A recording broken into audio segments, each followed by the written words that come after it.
Statements against RSS. Statements against RSS. Statements against RSS. Statements against RSS. Not knowing the right to freedom of speech, they would react in this manner. Gandhian Gopinathan നായരുടെ പ്രതിമ അനാച്ഛാദന ചടങ്ങിന് തിരുവനന്തപുരം നെയ്യാറ്റിൻകരയിലെത്തിയ മഹാത്മാഗാന്ധിയുടെ ചെറുമകൻ തുഷാർ ഗാന്ധിയെ സംഘ് പരിവാർ പ്രവർത്തകർ തടഞ്ഞു. BJP പ്രാദേശിക പ്രവർത്തകർ ഉൾപ്പെട്ട സംഘമാണ് വഴി തടഞ്ഞതും തട്ടിക്കയറിയതും. രാജ്യത്തിന്റെ ആത്മാവിന് ക്യാൻസർ ബാധിച്ചു, സംഘ് പരിവാറാണ് വർഗീയ വിഷം പരത്തുന്നത് എന്ന് തുഷാർ പ്രസംഗിച്ചിരുന്നു. ഈ പരാമർശമാണ് RSS BJP പ്രവർത്തകരെ ചൊടിപ്പിച്ചത്. തുഷാർ ഗാന്ധിക്ക് പിന്തുണയും ഐക്യദാർഢ്യവും അറിയിച്ച് മുഖ്യമന്ത്രിയും പ്രതിപക്ഷ നേതാവും അടക്കമുള്ള നേതാക്കൾ രംഗത്തെത്തി. ഈ വിഷയമാണ് ഇന്ന് സൂപ്പർ പ്രൈം ടൈം ചർച്ച ചെയ്യുന്നത്. എന്നോടൊപ്പം ശ്രീ A. സമ്പത്ത് CPM മുൻ MP, Shri VV Rajesh BJP, Shri Raju P. Nair Congress, Shri PN Gopikrishnan പ്രശസ്ത കവി എന്നിവരാണ് ചർച്ചയിൽ പങ്കെടുക്കുന്നത്. ആദ്യം ശ്രീ VV രാജേഷ്, BJPയെയും RSSനെയും മറ്റു പാർട്ടികളെയും ഒക്കെ വിമർശിക്കാനുള്ള സ്വാതന്ത്ര്യം കൂടിയാണ് നമ്മുടെ രാജ്യത്തുള്ളത്. അഭിപ്രായ സ്വാതന്ത്ര്യം എന്നുള്ളത് മൗലികാവകാശമാണ്. ഇവിടെ തുഷാർ ഗാന്ധി ഒരു അഭിപ്രായം പറയുന്നു. ഇത് BJP ഭരിക്കുന്ന വാർഡാണ് എന്ന് പറഞ്ഞുകൊണ്ടാണ് സംഘപരിവാർ പ്രവർത്തകർ അദ്ദേഹത്തെ തടയുന്നത്. അതെന്താ, BJP ഭരിക്കുന്ന വാർഡിൽ ഇന്ത്യൻ ഭരണഘടന നിലവിലില്ലേ? അല്ല, തുഷാർ ഗാന്ധിക്ക് അദ്ദേഹത്തിൻ്റെ അഭിപ്രായം പറയാനുള്ള സ്വാതന്ത്ര്യമുണ്ട്. വിവരക്കേട് പറയുമ്പോഴേക്കും അതിൽ വേദനിക്കുന്നവർക്ക് പ്രതിഷേധിക്കാനുള്ള സ്വാതന്ത്ര്യമുണ്ട്. രണ്ടും നടന്നല്ലോ, അതിൽ എന്താ പ്രശ്നം? അല്ല, ഒരാളുടെ വഴി തടയുന്നതും വാഹനം തടയുന്നതും ഒക്കെയാണോ പ്രതിഷേധം? ഈ ലോകത്ത് ആദ്യമായിട്ടാണ് വഴി തടയുന്നത്. അല്ല, ഒരാളുടെ അഭിപ്രായം പറഞ്ഞതിന്റെ പേരിൽ വഴി തടയുന്നത് ചിലപ്പോൾ ലോകത്ത് ആദ്യമായിട്ടായിരിക്കും. അതെങ്ങനെയാ ലോകത്ത് ആദ്യമായിട്ടാണ് വഴിയാണ് അഭിലാഷേ? തുഷാർ ഗാന്ധി വന്നിട്ടൊരു വിവരക്കേട് പറഞ്ഞു. പിന്നെ ഒരു പ്രശ്നമുണ്ട്. നമ്മളിപ്പോൾ താങ്കൾ തന്നെ പറഞ്ഞു മഹാത്മാഗാന്ധിയുടെ ചെറുമകനാണെന്നൊക്കെ. അതാണ് പ്രശ്നം. എല്ലാ കുടുംബത്തിലും ഇതുപോലെ ഓരോ ആൾക്കാർ എവിടെയെങ്കിലുമൊക്കെ ഉണ്ടാവാറുണ്ട്. പല കുടുംബങ്ങളിലും ഉണ്ടാവാറുണ്ട്. അപ്പോൾ ഗാന്ധിജിയെ ആ കുടുംബത്തെയൊക്കെ പറയിക്കാൻ വേണ്ടി ഈ തുഷാർ ഗാന്ധി, ഇദ്ദേഹം ഒരു അർബൻ നക്സലായിരുന്നു. ഇദ്ദേഹത്തിൻ്റെതായി മാത്രമല്ല, ഇപ്പൊ മഹാത്മാഗാന്ധിയെ വധിച്ചത് ഇപ്പോഴും പുനരാവിഷ്കരിക്കുന്ന ആളുകളുള്ള രാജ്യത്താണ്, നിങ്ങളുടെ ബന്ധുക്കളാണ്. അല്ല, മഹാത്മാഗാന്ധിയെ വധിച്ച ചർച്ചയൊക്കെ നമ്മൾ, അതുകൊണ്ടാണ് ഞാൻ ഈ ചോദ്യം തന്നെ ചോദിച്ചത്, ഗാന്ധി എന്നുള്ള പേരാണോ പ്രശ്നം? അതൊന്നുമല്ല. അദ്ദേഹം പറഞ്ഞ വിവരക്കേടാണ്. ഞാനൊരു കാര്യം അഭിലാഷിൻ്റെ പറയാം. ഞാൻ പറയുമ്പോഴേക്കും അതിന് വിവാദമൊന്നും ആക്കേണ്ട ആവശ്യമില്ല. സത്യത്തിൽ നെയ്യാറ്റിൻകര, ഞാനിപ്പോഴും അവിടുത്തെ കൗൺസിലർ മഹേഷ് എനിക്കിപ്പോഴും അവിടുത്തെ വീഡിയോ അയച്ചു തന്നു. ഇന്നലത്തെ പ്രശ്നം സാർ എന്ന് വിളിച്ചാണ് പറയുന്നത്. സത്യത്തിൽ നെയ്യാറ്റിൻകര വളരെ സമാധാനമായിട്ട് വളരെ സംസ്കാര സമ്പന്നമായിട്ടാണ് അവർ പ്രതിഷേധിച്ചതെന്നാണ്. യഥാർത്ഥത്തിൽ അഭിലാഷേ, നെയ്യാറ്റിൻകരക്കാരുടെ സ്വഭാവം കുറച്ച് തീവ്രമായിട്ട് പ്രതികരിക്കുന്ന സ്വഭാവമുള്ള പ്രവർത്തകർ, അത് CPMലായാലും BJPയിലൊക്കെ ഉള്ള സ്ഥലമാണ്. നമുക്കറിയാമല്ലോ, ഇപ്പോൾ പിണറായി വിജയൻ്റെ നവകേരള സദസ്സ് നടന്നപ്പോൾ യാത്ര, ഈ ബസ്സിൽ വന്നിട്ട് പ്രതിഷേധിക്കുന്നവരൊക്കെ പോലീസുകാരിങ്ങനെ തലച്ചടിച്ചുകൊണ്ടിരുന്ന ഒരു സംഭവം ഉണ്ടല്ലോ, കേരളം കാസർഗോഡ് മുതൽ തിരുവനന്തപുരം വരെ യൂത്ത് കോൺഗ്രസ്സുകാരെയൊക്കെ. അതിൽ തിരിച്ച് പിണറായി വിജയൻ്റെ ഈ അക്രമികളായ സെക്യൂരിറ്റിക്കാർ തിരിച്ച് തല്ലുകൊണ്ട് ഓടിയ ഒരു സ്ഥലം നെയ്യാറ്റിൻകരയാണ്. വാർത്ത വന്നു, കേസെടുത്തു, നിങ്ങളൊക്കെ വാർത്തയാക്കിയിട്ടുണ്ട്. അപ്പോൾ ശക്തമായിട്ട് പ്രതികരിക്കാൻ ശേഷിയുള്ള ഒരു സ്ഥലമാണ്. പക്ഷേ അവരൊരു പക്ഷേ ഗോപിനാഥൻ നായർ സാറിന്റെ, അല്ല ഞാൻ പറഞ്ഞത് അങ്ങനെ ചെയ്തില്ല. എനിക്ക് തോന്നുന്നത് അവഹേളിക്കുകയും വഴി തടയുകയും ചെയ്യുന്നതാണോ പ്രതിഷേധം? എനിക്ക് തോന്നുന്നത് ഗോപിനാഥൻ നായർ സാറിന്റെ വീട്ടിൽ വന്നതുകൊണ്ട്, ആ വീടെന്ന് പറയുമ്പോഴേക്കും നമ്മുടെ രാജ്യത്തിൻ്റെ പാരമ്പര്യത്തോടൊപ്പം തന്നെ പാരമ്പര്യമുള്ളതാണ്, നമ്മൾ ബഹുമാനിക്കുന്നത്. അവിടെ വന്നിട്ട് ഇപ്പോൾ CPMൻ്റെ നേതാവായിട്ടുള്ള മുനിസിപ്പൽ ചെയർമാൻ അവിടെ ഉണ്ടായിരുന്നു. ആ വാർഡ് BJP ജയിച്ച വാർഡ്, നല്ല ഭൂരിപക്ഷത്തിന് ഏറ്റവും നല്ല ജനകീയ കൗൺസിലറായിട്ടുള്ള ശ്രീ മഹേഷ് ജയിച്ച വാർഡാണ്. അപ്പം ആ മഹേഷ് ഉൾപ്പെടെ ആ വേദിയിലുണ്ട്, CPMൻ്റെ ചെയർമാൻ ഉൾപ്പെടെ ഉണ്ട്. അവിടെ വന്നിട്ട് രാഹുൽ ഗാന്ധിയുടെ ജോഡോ യാത്രയിലൊക്കെ നടന്നപ്പോഴേക്ക് കൂടെ നടന്ന ആളാണല്ലോ തുഷാർ ഗാന്ധി. അപ്പോൾ കോൺഗ്രസിൻ്റെ വേദി, എനിക്ക് തോന്നുന്നു ഇദ്ദേഹത്തിന് ആരാണ് ഗോപിനാഥൻ നായർ സാറിന് അറിഞ്ഞുകൂടാ, എവിടെയാണ് വന്ന് പ്രസംഗിക്കുന്നത് അറിയില്ല, എന്തിനാണ് പതരുന്നതെന്ന് അറിയില്ല. ഇദ്ദേഹം വന്നാലും സ്വന്തം ഐഡിയോളജി പ്രസംഗിക്കുക എന്നുള്ളതാണല്ലോ ഒരാൾ സാമാന്യമായി ചെയ്യേണ്ടത്. അല്ലാതെ വേദിക്കനുസരിച്ച് അഭിപ്രായം മാറ്റാൻ പറ്റുമോ? അല്ല, തുഷാർ ഗാന്ധി CAA സമരത്തിൽ പങ്കെടുത്തിട്ടുള്ള ആളാണ് ഇന്ത്യയിൽ പല ഭാഗത്തും. അദ്ദേഹം ഈ വിഷയത്തിന്റെ പേരിൽ നാട്ടുകാരെ തല്ലിക്കൊല്ലുന്ന പരിപാടിക്കെതിരെ സുപ്രീം കോടതിയിൽ നിയമ പോരാട്ടം നടത്തിയ ആളാണ്. അപ്പൊ കൃത്യമായി RSSനെ കുറിച്ച് ഒരു ഐഡിയോളജി ഉള്ള, നിശ്ചിതമായ വിമർശനങ്ങളുള്ള ആളാണ്. അപ്പൊ ഏത് വേദിയിലായാലും സ്വന്തം അഭിപ്രായമല്ല ഒരാൾ പറയേണ്ടത്, അല്ലാതെ വേദി അനുസരിച്ച് അഭിപ്രായം മാറ്റരുത്. ഒരാൾ കൺസിസ്റ്റന്റ് ആയിട്ട് തന്നെ നിൽക്കണം അദ്ദേഹത്തിന്റെ നിലപാടിൽ. KPCCയുടെ വിചാർ വിഭാഗത്തിലാണ് അദ്ദേഹം ഇത് പറഞ്ഞെങ്കിൽ കൈയടിച്ചേനെ. ഇപ്പൊ നഗരസഭാ ചെയർമാൻ CPM ആണ്, കൗൺസിലർ ആ വാർഡ് BJPയുടെ. അപ്പോൾ വ്യത്യസ്തമായ രാഷ്ട്രീയ വിഭാഗത്തിൽപ്പെട്ടവർ ഒക്കെ തന്നെ ഒരുമിക്കുന്ന ഗോപിനാഥൻ നായർ സാറിൻ്റെ വീട്ടിൽ വന്നിട്ട്, അദ്ദേഹത്തിൻ്റെ പത്നിയൊക്കെ ഉള്ള സ്ഥലത്ത് അവിടെ വന്നിട്ട് ഇദ്ദേഹം കോൺഗ്രസിൻ്റെ വേദികൾ പ്രസംഗിക്കുന്നത് പോലെ ഒരു രാഷ്ട്രീയ പ്രസംഗം നടത്തി കയ്യടി നേടാമെന്ന് ശ്രമിച്ചാൽ പ്രതിഷേധിക്കേണ്ടവർ പ്രതിഷേധിക്കും. ഇന്നിപ്പോൾ പോലീസ് കേസെടുത്തിട്ടുണ്ട്, അതിൻ്റെ വഴിക്ക് കിടക്കട്ടെ. ഇനി പറഞ്ഞാൽ ഇനിയും പ്രതിഷേധിക്കും. പിന്നെ എനിക്ക് ഒരു കാര്യത്തിൽ എനിക്ക് അങ്ങേറ്റം തന്നെ സന്തോഷമുള്ളത് വളരെ നല്ല രീതിയിൽ സംസ്കാര സമ്പന്നമായിട്ടുള്ള പ്രതിഷേധ പ്രകടനമായിരുന്നു അത് നടത്തിയവരെ ഞാൻ അനുമോദിക്കുകയാണ്. ഒരാളുടെ അഭിപ്രായ സ്വാതന്ത്ര്യത്തെ തടസ്സപ്പെടുത്തിയതിനെ അഭിനന്ദിക്കാനുള്ള അവകാശം ഇപ്പൊ ഇന്ത്യൻ ഭരണഘടന അനുസരിച്ച് താങ്കൾക്ക് ഉണ്ടാവുന്ന അതിനൂടെ മറുപടി പറഞ്ഞു. ഞാൻ പ്രവർത്തിക്കുന്ന സംഘടന ഞാൻ വിശ്വസിക്കുന്ന ആശയം അത് ഈ രാജ്യത്ത് ക്യാൻസർ പടർത്തുന്നു എന്ന് പൊതുവേദിയിൽ വെച്ച് ഒരാൾ അത് ഒരു രാഷ്ട്രീയ പാർട്ടിയുടെ വേദിയിലാണ് ഞാനൊന്നും പറയില്ല. ഇത്തരത്തിലൊരു വേദിയിൽ വെച്ച് പ്രസംഗിച്ചാൽ അതിനെ പ്രതിരോധിക്കുന്ന അതിനെതിരെ പ്രതിഷേധിക്കുന്ന എൻ്റെ പാർട്ടി പ്രവർത്തകർ ഞാൻ അഭിനന്ദിക്കും. ഒരു പാർട്ടിയെ വിലയിരുത്താൻ അല്ലെങ്കിൽ ഒരു പ്രസ്ഥാനത്തെ ഒരു ഐഡിയോളജി മറ്റുള്ള ആളുകൾക്ക് അവകാശമില്ലേ? ഏതാണെങ്കിലും ഇപ്പോ ഗുജറാത്തിൽ വലിയ പ്രതിമ ഉണ്ടാക്കി വെച്ചിരിക്കുന്ന സർദാർ വല്ലഭായ് പട്ടേൽ വിഷം എന്ന് പ്രയോഗിച്ചിട്ടുണ്ടല്ലോ നിങ്ങൾക്കെതിരെ. ആളുകൾക്ക് അഭിപ്രായം പറയാം. അഭിലാഷം വേദി അതല്ല. KPCCയുടെ വിചാർ സദസ്സിൽ പോയി വിചാർ വിഭാഗിൽ പോയി ഇദ്ദേഹം പ്രസംഗിക്കട്ടെ. കോൺഗ്രസിന്റെ വേദി അതല്ല. ഞങ്ങളുടെ കൗൺസിലറെയും കൂടെ വിളിച്ചിരുത്തിയിട്ട് അയാൾ പ്രവർത്തിക്കുന്ന സംഘടന ക്യാൻസർ പടർത്തുന്നു എന്ന് പറഞ്ഞാൽ അയാൾ പ്രതിഷേധിക്കും. ശരി, അങ്ങനെയുള്ള പ്രതിഷേധമാണ് ഉണ്ടായത് എന്നുള്ളതാണ് പറയുന്നത്. ശ്രീ രാജു പി നായർ ഇതിനെ പ്രതിഷേധമായി കാണുന്നുണ്ടോ? KPCCയുടെ വിചാർ വിഭാഗിൽ പറയേണ്ട കാര്യം ഒരു പൊതുവേദിയിൽ പറഞ്ഞാൽ, ഞങ്ങളുടെ പ്രവർത്തകർ കൂടി ഇരിക്കുന്ന വേദിയിൽ പറഞ്ഞാൽ ഇതൊക്കെ തന്നെ ആയിരിക്കും ഉണ്ടാവുക എന്നാണ് VV രാജേഷ് പറഞ്ഞു വെച്ചത്. അല്ല, ഇങ്ങനെയൊക്കെ ഉണ്ടാവുന്നത് അപമാനമാണെങ്കിലും ഒരു പരിധിവരെ നല്ലതാണ്. ഒരുപക്ഷെ ഈ ഇന്ത്യ രാജ്യം സ്വതന്ത്രമായതിനു ശേഷം ഈ രാജ്യത്തെ ഛിന്ന ഭിന്നമാക്കാൻ വേണ്ടി വർഗീയമായി വേർതിരിക്കാൻ വേണ്ടി ഉണ്ടാക്കിയിരുന്ന RSSഉം ഹിന്ദു മഹാസഭ എന്ന് പറയുന്ന ശക്തികളെ പരാജയപ്പെടുത്തിയത് മഹാത്മാഗാന്ധിയുടെ രക്തസാക്ഷിത്വമായിരുന്നു. ഒരുപക്ഷെ ഈ രാജ്യത്തിനൊരു 3-4 പതിറ്റാണ്ട് ഈ വർഗീയ ശക്തികളെ ഇന്ത്യയുടെ മണ്ണിൽ അടുപ്പിക്കാതിരിക്കാൻ ഈ ക്യാൻസറിനെ പ്രതിരോധിച്ച മരുന്ന് മഹാത്മാഗാന്ധിയുടെ ചോരയായിരുന്നു, രക്തമായിരുന്നു. അപ്പം അതുകൊണ്ട് ഇത്തരത്തിലുള്ള അപമാനം കേരളത്തിനുണ്ടായെങ്കിൽ പോലും ഇത് ജനങ്ങളെ ഓർമ്മിപ്പിക്കാൻ നല്ലതാണ്. ഈ നാശം വിതയ്ക്കുന്ന ഈ ആശയം എങ്ങനെയാണ് ഈ രാജ്യത്ത് നിന്ന് തുടച്ചു നിൽക്കേണ്ടത് എന്നുള്ളത് ജനങ്ങളെ ഓർപ്പിക്കാൻ നല്ലതാണ്. ഇപ്പോൾ ഗോപിനാഥൻ നായർ ഒരു ഗാന്ധിയനായിരുന്നു. അദ്ദേഹത്തിൻ്റെ ഓർമ്മകൾ പുതുക്കുന്ന സ്ഥലത്ത് ഈ രാജ്യം ഇന്ന് വർഗീയ വിദ്വേഷത്തിലേക്കും അപരമത വിദ്വേഷത്തിലേക്കും അതുപോലെ തന്നെ മനുഷ്യനെ കൊല്ലുന്ന ആശയത്തിനും RSS നേതൃത്വം കൊടുക്കുമ്പോൾ ആ മഹാത്മാഗാന്ധിയെ കൊന്ന ശക്തികൾ ഇന്നും വലിയ രീതിയിൽ ഇന്ന് രാജ്യത്തെ തകർക്കാൻ ശ്രമിക്കുമ്പോൾ ആ മഹാത്മാഗാന്ധിയുടെ ഓർമ്മകൾക്ക് പ്രതിബിംബമായി നിൽക്കുന്ന സംഘപരിവാറിനെ കുറിച്ച് പറയാതെ എവിടെയെങ്കിലും പ്രസംഗിക്കാൻ കഴിയുമോ? എവിടെയെങ്കിലും. അത് KPCCയുടെ വിചാരവേദിയൊന്നും വേണ്ട. ഈ രാജ്യത്ത് എവിടെയെല്ലാം സ്പർദ്ധ അല്ലെങ്കിൽ മതസൗഹാർദ്ദത്തെക്കുറിച്ച് സംസാരിക്കുകയോ മാനവികതയെക്കുറിച്ച് സംസാരിക്കുകയോ ആ മാനവികതയെക്കുറിച്ച് സംസാരിക്കുന്ന വേദികളിൽ RSS എന്ന് പറയുന്ന വിഷവിത്തിനെ തള്ളിപ്പറയാതെ ആ ക്യാൻസറിനെ ചികിത്സിക്കണമെന്ന് പറയാതെ ഒരു യോഗവും ഒരു സ്റ്റേറ്റ്മെൻറ്റും പൂർണ്ണമല്ല. ഇവിടെ RSS എന്ന് പറയുന്നത് തുഷാർ ഗാന്ധി പറഞ്ഞത് രാജ്യത്ത് ഉള്ള ആ ക്യാൻസർ രാജ്യത്ത് മാത്രമല്ല, അത് മാനവികതയ്ക്കെതിരെയുള്ള ക്യാൻസറാണ് RSS. അത് മുറിച്ചു മാറ്റേണ്ട രോഗമാണ് ആ RSS എന്ന് പറയുന്നത്. ഒരു മതത്തിൽ ജനിച്ചു പോയതിൻ്റെ പേരിൽ എനിക്കും അഭിലാഷനും ഒന്നും ഒരു ദ്രോഹവും ചെയ്തിട്ടില്ലാത്ത മനുഷ്യരെ പോലും ഒരു മതത്തിൽ ജനിച്ചു പോയതിൻ്റെ പേരിൽ ഇല്ലായ്മ ചെയ്യണം, അവനെയെല്ലാം തല്ലണം, അവനെയെല്ലാം കൊല്ലണം എന്ന് പറയുന്ന ആശയമുണ്ടെങ്കിൽ ആ ആശയം തീവ്രവാദമാണ്. ഒരു മതരാഷ്ട്രവാദം വേണം എന്ന് പറയുന്നത് ISIS പുറത്തു പറയുന്ന മതരാഷ്ട്രവാദം തീവ്രവാദമാണെങ്കിൽ ഇന്ത്യയിൽ ഹിന്ദു രാഷ്ട്രമാക്കണം എന്ന് പറയുന്ന RSS തീവ്രവാദികളാണ്. ആ തീവ്രവാദികളെ തള്ളിപ്പറയാതെ ഈ കാലഘട്ടത്തിൽ എവിടെയാണ് മഹാത്മാഗാന്ധിയെ കുറിച്ച് സംസാരിക്കാൻ കഴിയുക? മഹാത്മാഗാന്ധിയെ കൊന്ന ആശയത്തെ ഈ രാജ്യത്തിന് മുമ്പിൽ ഇന്നും തുറന്നു കാണിക്കാതെ എങ്ങനെയാണ് മഹാത്മാഗാന്ധിയെ കുറിച്ച് സംസാരിക്കാൻ കഴിയുക? ഈ രാജ്യത്ത് വിദ്വേഷത്തിനെതിരെയുള്ള പോരാട്ടം നടന്നപ്പോൾ തുഷാർ ഗാന്ധി അതിനൊപ്പം ചേർന്നിരുന്നു. തുഷാർ ഗാന്ധി അതിനൊപ്പം ചേർന്നത് വിദ്വേഷത്തിനെതിരെ നടക്കുന്ന മഹാത്മാഗാന്ധിയുടെ പാതയിൽ നടക്കുന്ന ഒരു മൂവ്മെന്റിനെ ശക്തിപ്പെടുത്താനാണ്. അത് തുഷാർ ഗാന്ധി മാത്രമല്ലോ, ഈ രാജ്യത്തെ എത്രയോ അഭിനേതാക്കൾ മുതൽ സാമൂഹിക പരിഷ്കർത്താക്കൾ മുതൽ സാമൂഹ്യ പ്രവർത്തനത്തിൽ നടക്കുന്നവരെല്ലാം ആ യാത്രയുടെ ഭാഗമായി.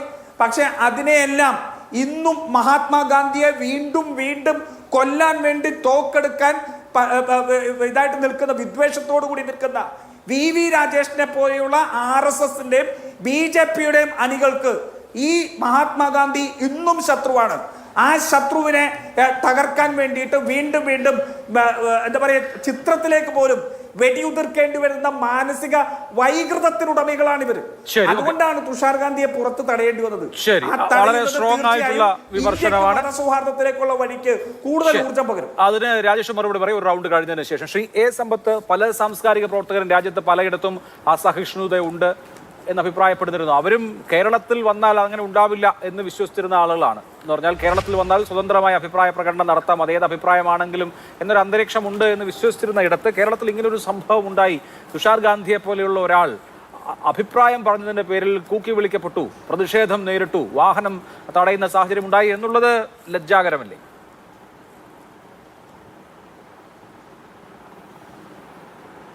അഭിലാഷ് ചോദിച്ച ഈ ചോദ്യം വളരെ പ്രസക്തമായ ഒരു കാര്യമാണ്.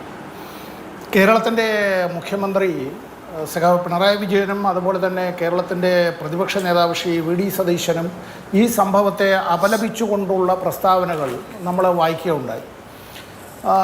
ഇന്നിങ്ങനെ അഭിലാഷ്, ഇപ്പോൾ നമ്മുടെ മാതൃഭൂമി ഈ ടെലിവിഷനിൽ ഇങ്ങനെ ഒരു ചർച്ച ഇങ്ങനെ സംഘടിപ്പിക്കുന്നതിന് നിങ്ങളൊരു ധൈര്യം കാട്ടി എന്നതിന് നിങ്ങൾ അഭിനന്ദിക്കുകയാണ്. എന്താണെന്ന് പറയട്ടെ, നമ്മൾ ഈ ജീവിക്കുന്ന ഈ കേരളക്കരയിൽ വളരെ പ്രചാരമുള്ള ഒരു പ്രധാനപ്പെട്ട മലയാള ദിനപത്രം ഒരു ജനുവരി 30 അതിൻ്റെ എഡിറ്റോറിയൽ എഴുതിയത് നമ്മൾ ഗാന്ധിജിയെ കൊന്നു എന്നാണ്. നമ്മുടെ ആരുടെയും പ്രപിതാമഹന്മാർ, നമ്മുടെ വീട്ടിലുള്ള ആളുകളും ഗാന്ധിജിയെ കൊല്ലാനായി ഗൂഢാലോചന നടത്തിയവരോ പങ്കാളികളായവരോ തോക്കിൽ ഉണ്ട നിറച്ചു കൊടുത്തവരോ ആ പ്രതികളെ ഒളിവിൽ താമസിപ്പിച്ചവരോ ആ വധത്തെ ന്യായീകരിക്കാനായി നടന്നവരോ അല്ല. ഈ കേരളത്തിൽ തന്നെ വളരെ പ്രധാനപ്പെട്ട ഒരു ദിനപത്രം തന്നെ അവരുടെ എഡിറ്റോറിയൽ ഒരു ജനുവരി 30 ഈ രാജ്യം രക്തസാക്ഷി ദിനം ആചരിക്കുമ്പോൾ നമ്മൾ ഗാന്ധിയെ കൊന്നു എന്നെഴുതിയവരാണ്. ആ മാനസികാവസ്ഥയിലേക്ക് കാര്യങ്ങൾ കൊണ്ടെത്തിക്കുമ്പോൾ ഇത് ഒരു ഇംഗ്ലീഷ് പുസ്തകം, ആ പുസ്തകത്തിൻ്റെ ചിത്രമാണിത്. ഇത് the men who killed Gandhi എന്നുള്ളതാണ്. ഇതിനകത്ത് ഒട്ടനവധി കാര്യങ്ങൾ ഇവിടെ പറയുന്നുണ്ട്. ഞാൻ അതിലേക്കൊന്നും കൂടുതലായി കടക്കുന്നില്ല. രാഷ്ട്രീയമായ മറ്റു കാര്യങ്ങൾ എൻ്റേതായ അഭിപ്രായം, അത്തരത്തിൽ CPM-ൻ്റെ അഭിപ്രായം, CPM-ൻ്റെതായ കമ്മ്യൂണിക്കേയൊക്കെ വന്നിട്ടുണ്ട്. ഇത് മാർച്ച് മാസം 2-ാം തീയതി പുറത്തിറങ്ങിയ മാതൃഭൂമി ദിനപത്രത്തിൻ്റെ വാരാന്ത പതിപ്പ് മാതൃഭൂമിയുടേതായിട്ടുള്ളത് ഈ മാർച്ച് 2-ന്. ഇവിടെ ഇതിൽ പറയുന്നത് ശ്രീ അരുൺ ഷൂറിയുടേതായിട്ടുള്ളൊരു പുസ്തകത്തെ സംബന്ധിച്ചാണ്. ഇല്ല, അവർ ഒരുമിച്ച് താമസിച്ചിട്ടില്ല, ഒരുമിച്ച് പ്രവർത്തിച്ചിട്ടുമില്ല. ഇത് മഹാത്മാഗാന്ധിയുടെ ചിത്രവും സവർക്കറിൻ്റെ ചിത്രവും ഇവിടെ കൊടുത്തിട്ടുണ്ട്. ഗാന്ധിജിയുടെ വധത്തിന് ശേഷം, ആ രക്തസാക്ഷിത്വത്തിന് ശേഷം ഗാന്ധിജി ആത്മഹത്യ ചെയ്തതല്ല, ഗാന്ധിജി സ്വാഭാവിക മരണം വരിച്ചതല്ല, ഗാന്ധിജി പട്ടിണി കിടന്ന അത്തരത്തിൽ നിരാഹാര സമരത്തിൻ്റെ ഭാഗമായി അദ്ദേഹം മരണത്തെ പുൽകിയതല്ല, ഗാന്ധിജിയെ കൊന്നതാണ്. ഗാന്ധിജിയെ കൊന്നത് വെടിവെച്ച് കൊന്നതാണ്. ഒരു വെടിയിലല്ല 3 വെടി കൊണ്ട് ആ വിധത്തിൽ മരണം ഉറപ്പാക്കിയതാണ്. ആ കൊലയാളിയെ പിടികൂടിയത് അവിടുത്തെ തോട്ടക്കാരനായ ഒരു തൊഴിലാളിയാണ്. ഗാന്ധിജി അത്തരത്തിൽ വെടിവെച്ച് കൊല്ലുന്നതിന് മുമ്പ് തന്നെ അതേ വർഷം 3 തവണ അദ്ദേഹത്തിന് നേർക്ക് വധോദ്യമങ്ങളുണ്ടായി. ഒരു തവണ കത്തിയുടെ രൂപത്തിലാണ് വന്നത്. ആ കൊലയാളി ആ കത്തിയെ വീശുമ്പോൾ ആ കത്തിക്ക് മുന്നിലേക്ക് തൻ്റെ ശരീരം എടുത്തെറിഞ്ഞതുപോലെ ചെന്ന് വീണ് ഗാന്ധിജിയെ രക്ഷിച്ചത് ഒരു തൊഴിലാളിയായിരുന്നു, ഇന്ത്യയിലെ ഒരു തൊഴിലാളി, വിയർപ്പിൻ്റെ ഗന്ധമുള്ള. മറ്റൊരു തവണ അദ്ദേഹത്തിനെതിരെ ബോംബെറിഞ്ഞു. ആ ബോംബെറിഞ്ഞതും ഒരു വർഗീയവാദിയായിരുന്നു. ബോംബെറിഞ്ഞത് എവിടെ വെച്ചിട്ടാണ്? ഈ ഡൽഹിയിലെ റെയിൽവേ സ്റ്റേഷനിൽ വെച്ചിട്ടാണ്. ഗാന്ധിജി എന്ന പേര് എന്നുള്ളതിനപ്പുറം, ഗാന്ധിജി എന്നുള്ള ചിത്രം എന്നുള്ളതിനപ്പുറം ഗാന്ധിജിയുടെ ആശയങ്ങളെ ഇവർ എത്രമാത്രം ഭയക്കുന്നു എന്നുള്ളത്. അതിലേശം ഒറ്റ സെക്കൻഡ് കൊണ്ട് ഞാൻ പറയട്ടെ, ഇത് ഏത് ദിവസമാണ് അവർ നടത്തിയത്? ഏത് ദിവസമാണ് പലേഷെ? മഹാത്മാഗാന്ധിയും ശ്രീനാരായണ ഗുരുവും തമ്മിൽ നടന്നതായിട്ടുള്ള ഒരു മഹത്തായ കൂടിക്കാഴ്ചയുണ്ട്. ആ 2 യുഗപുരുഷന്മാർ തമ്മിൽ കണ്ടത്, 2 സൂര്യന്മാർ തമ്മിൽ അത്തരത്തിൽ ഒരുമിച്ച് കൂടിയത് തങ്ങൾക്ക് അറിഞ്ഞുകൂടാ. ആ ഭാഷ അപ്പുറവും ഇപ്പുറവും ഇംഗ്ലീഷ് ഭാഷയിൽ സംസാരിക്കാനും കഴിയില്ല ദ്വിഭാഷയുടെ സഹായത്തോടു കൂടി. മഹാത്മാഗാന്ധിയും ശ്രീനാരായണ ഗുരുവും തമ്മിൽ അത്തരത്തിൽ അവർ തമ്മിൽ നടന്നതായിട്ടുള്ളൊരു കൂടിക്കാഴ്ച ശിവഗിരി കുന്നുകളിൽ അതിൻ്റെ ശതാബ്ദി ദിനത്തിലാണ് ഇവിടെ ഈ നെയ്യാറ്റിൻകരയിൽ ഇത്തരത്തിലൊരു കാര്യം RSSൻ്റെ പ്രവർത്തകർ അല്ലെങ്കിൽ BJPയുടെ സഹായത്തോടു കൂടി നടത്തിയിട്ട് അതിനെല്ലാം ന്യായീകരിക്കാനായി വന്നിരിക്കുന്നത്. ഞങ്ങൾ ഇങ്ങനെയൊക്കെ ചെയ്യുമെന്നാണ്. അങ്ങനെയൊക്കെ പറഞ്ഞാൽ, ഇങ്ങനെയെല്ലാം പറഞ്ഞാൽ ഞങ്ങൾ പറയുന്നതേ നിങ്ങൾ പറയാവൂ, ഞങ്ങൾ എഴുതി തരുന്നതേ നിങ്ങൾ വായിക്കാവൂ, ഞങ്ങൾ എഴുതിയതേ നിങ്ങൾ പാടാവൂ, ഞങ്ങൾ പറയുന്നത് പോലെ നിങ്ങൾ അനുസരിക്കാവൂ എന്നുള്ള നിലയിലേക്കുള്ള അഹങ്കാരത്തിൻ്റെ, ധാർഷ്ട്യത്തിൻ്റെ, ധിക്കാരത്തിൻ്റെ മാത്രമല്ല, ഇത് ഭീരുത്വമാണ്.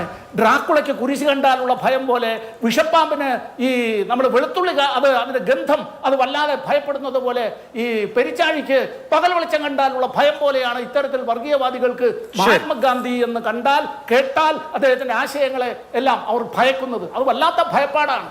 ശരി, ഓക്കെ, അതാണ് പോയിന്റ്. ശ്രീ PN ഗോപികൃഷ്ണൻ, എന്തുകൊണ്ട് തുഷാർ ഗാന്ധി ടാർഗറ്റ് ചെയ്യപ്പെടുന്നു? ആദ്യമായിട്ടല്ല, അദ്ദേഹം 2022 പൂനെയിൽ വെച്ച് നടത്താനിരുന്ന ഒരു പ്രഭാഷണത്തിൽ നിന്ന് ഇതുപോലെയുള്ള സാഹചര്യത്തെ തുടർന്ന് പിന്മാറേണ്ടി വന്നിട്ടുണ്ട്. അദ്ദേഹം 2007 ലെറ്റ്സ് കിൽ ഗാന്ധി എന്നൊരു പുസ്തകം എഴുതുന്നത്.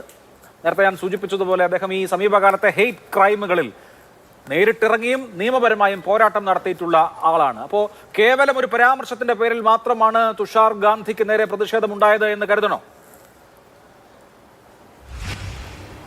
തീർച്ചയായിട്ടും അല്ല. അഭിലാഷ് ചൂണ്ടിക്കാണിച്ച പോലെ 2007 ഒരു വലിയ പുസ്തകം അദ്ദേഹം പുറത്തിറക്കുകയുണ്ടായി. ലെറ്റസ് കിൽ ഗാന്ധി എന്നാണ് ആ പുസ്തകത്തിൻ്റെ പേര്. ആ പുസ്തകത്തിൻ്റെ പ്രത്യേകത അത് ഗാന്ധിയുടെ പ്രപൗത്രൻ എഴുതിയ പുസ്തകം എന്നത് മാത്രമല്ല, മറിച്ച് ഗാന്ധിയുടെ അവസാന നാളുകളും വധം വരെ എത്തിച്ച അദ്ദേഹത്തിൻ്റെ പ്രവർത്തനങ്ങളെയും വിശദമായി പ്രതിപാദിക്കുന്ന ഒരു പുസ്തകമാണിത്. അതായത് ഗാന്ധിയുടെ കൊലപാതകം നാഥറാം ഗോഡ്സെ ഒറ്റയ്ക്ക് നടത്തിയതല്ലെന്ന് നമുക്കറിയാം.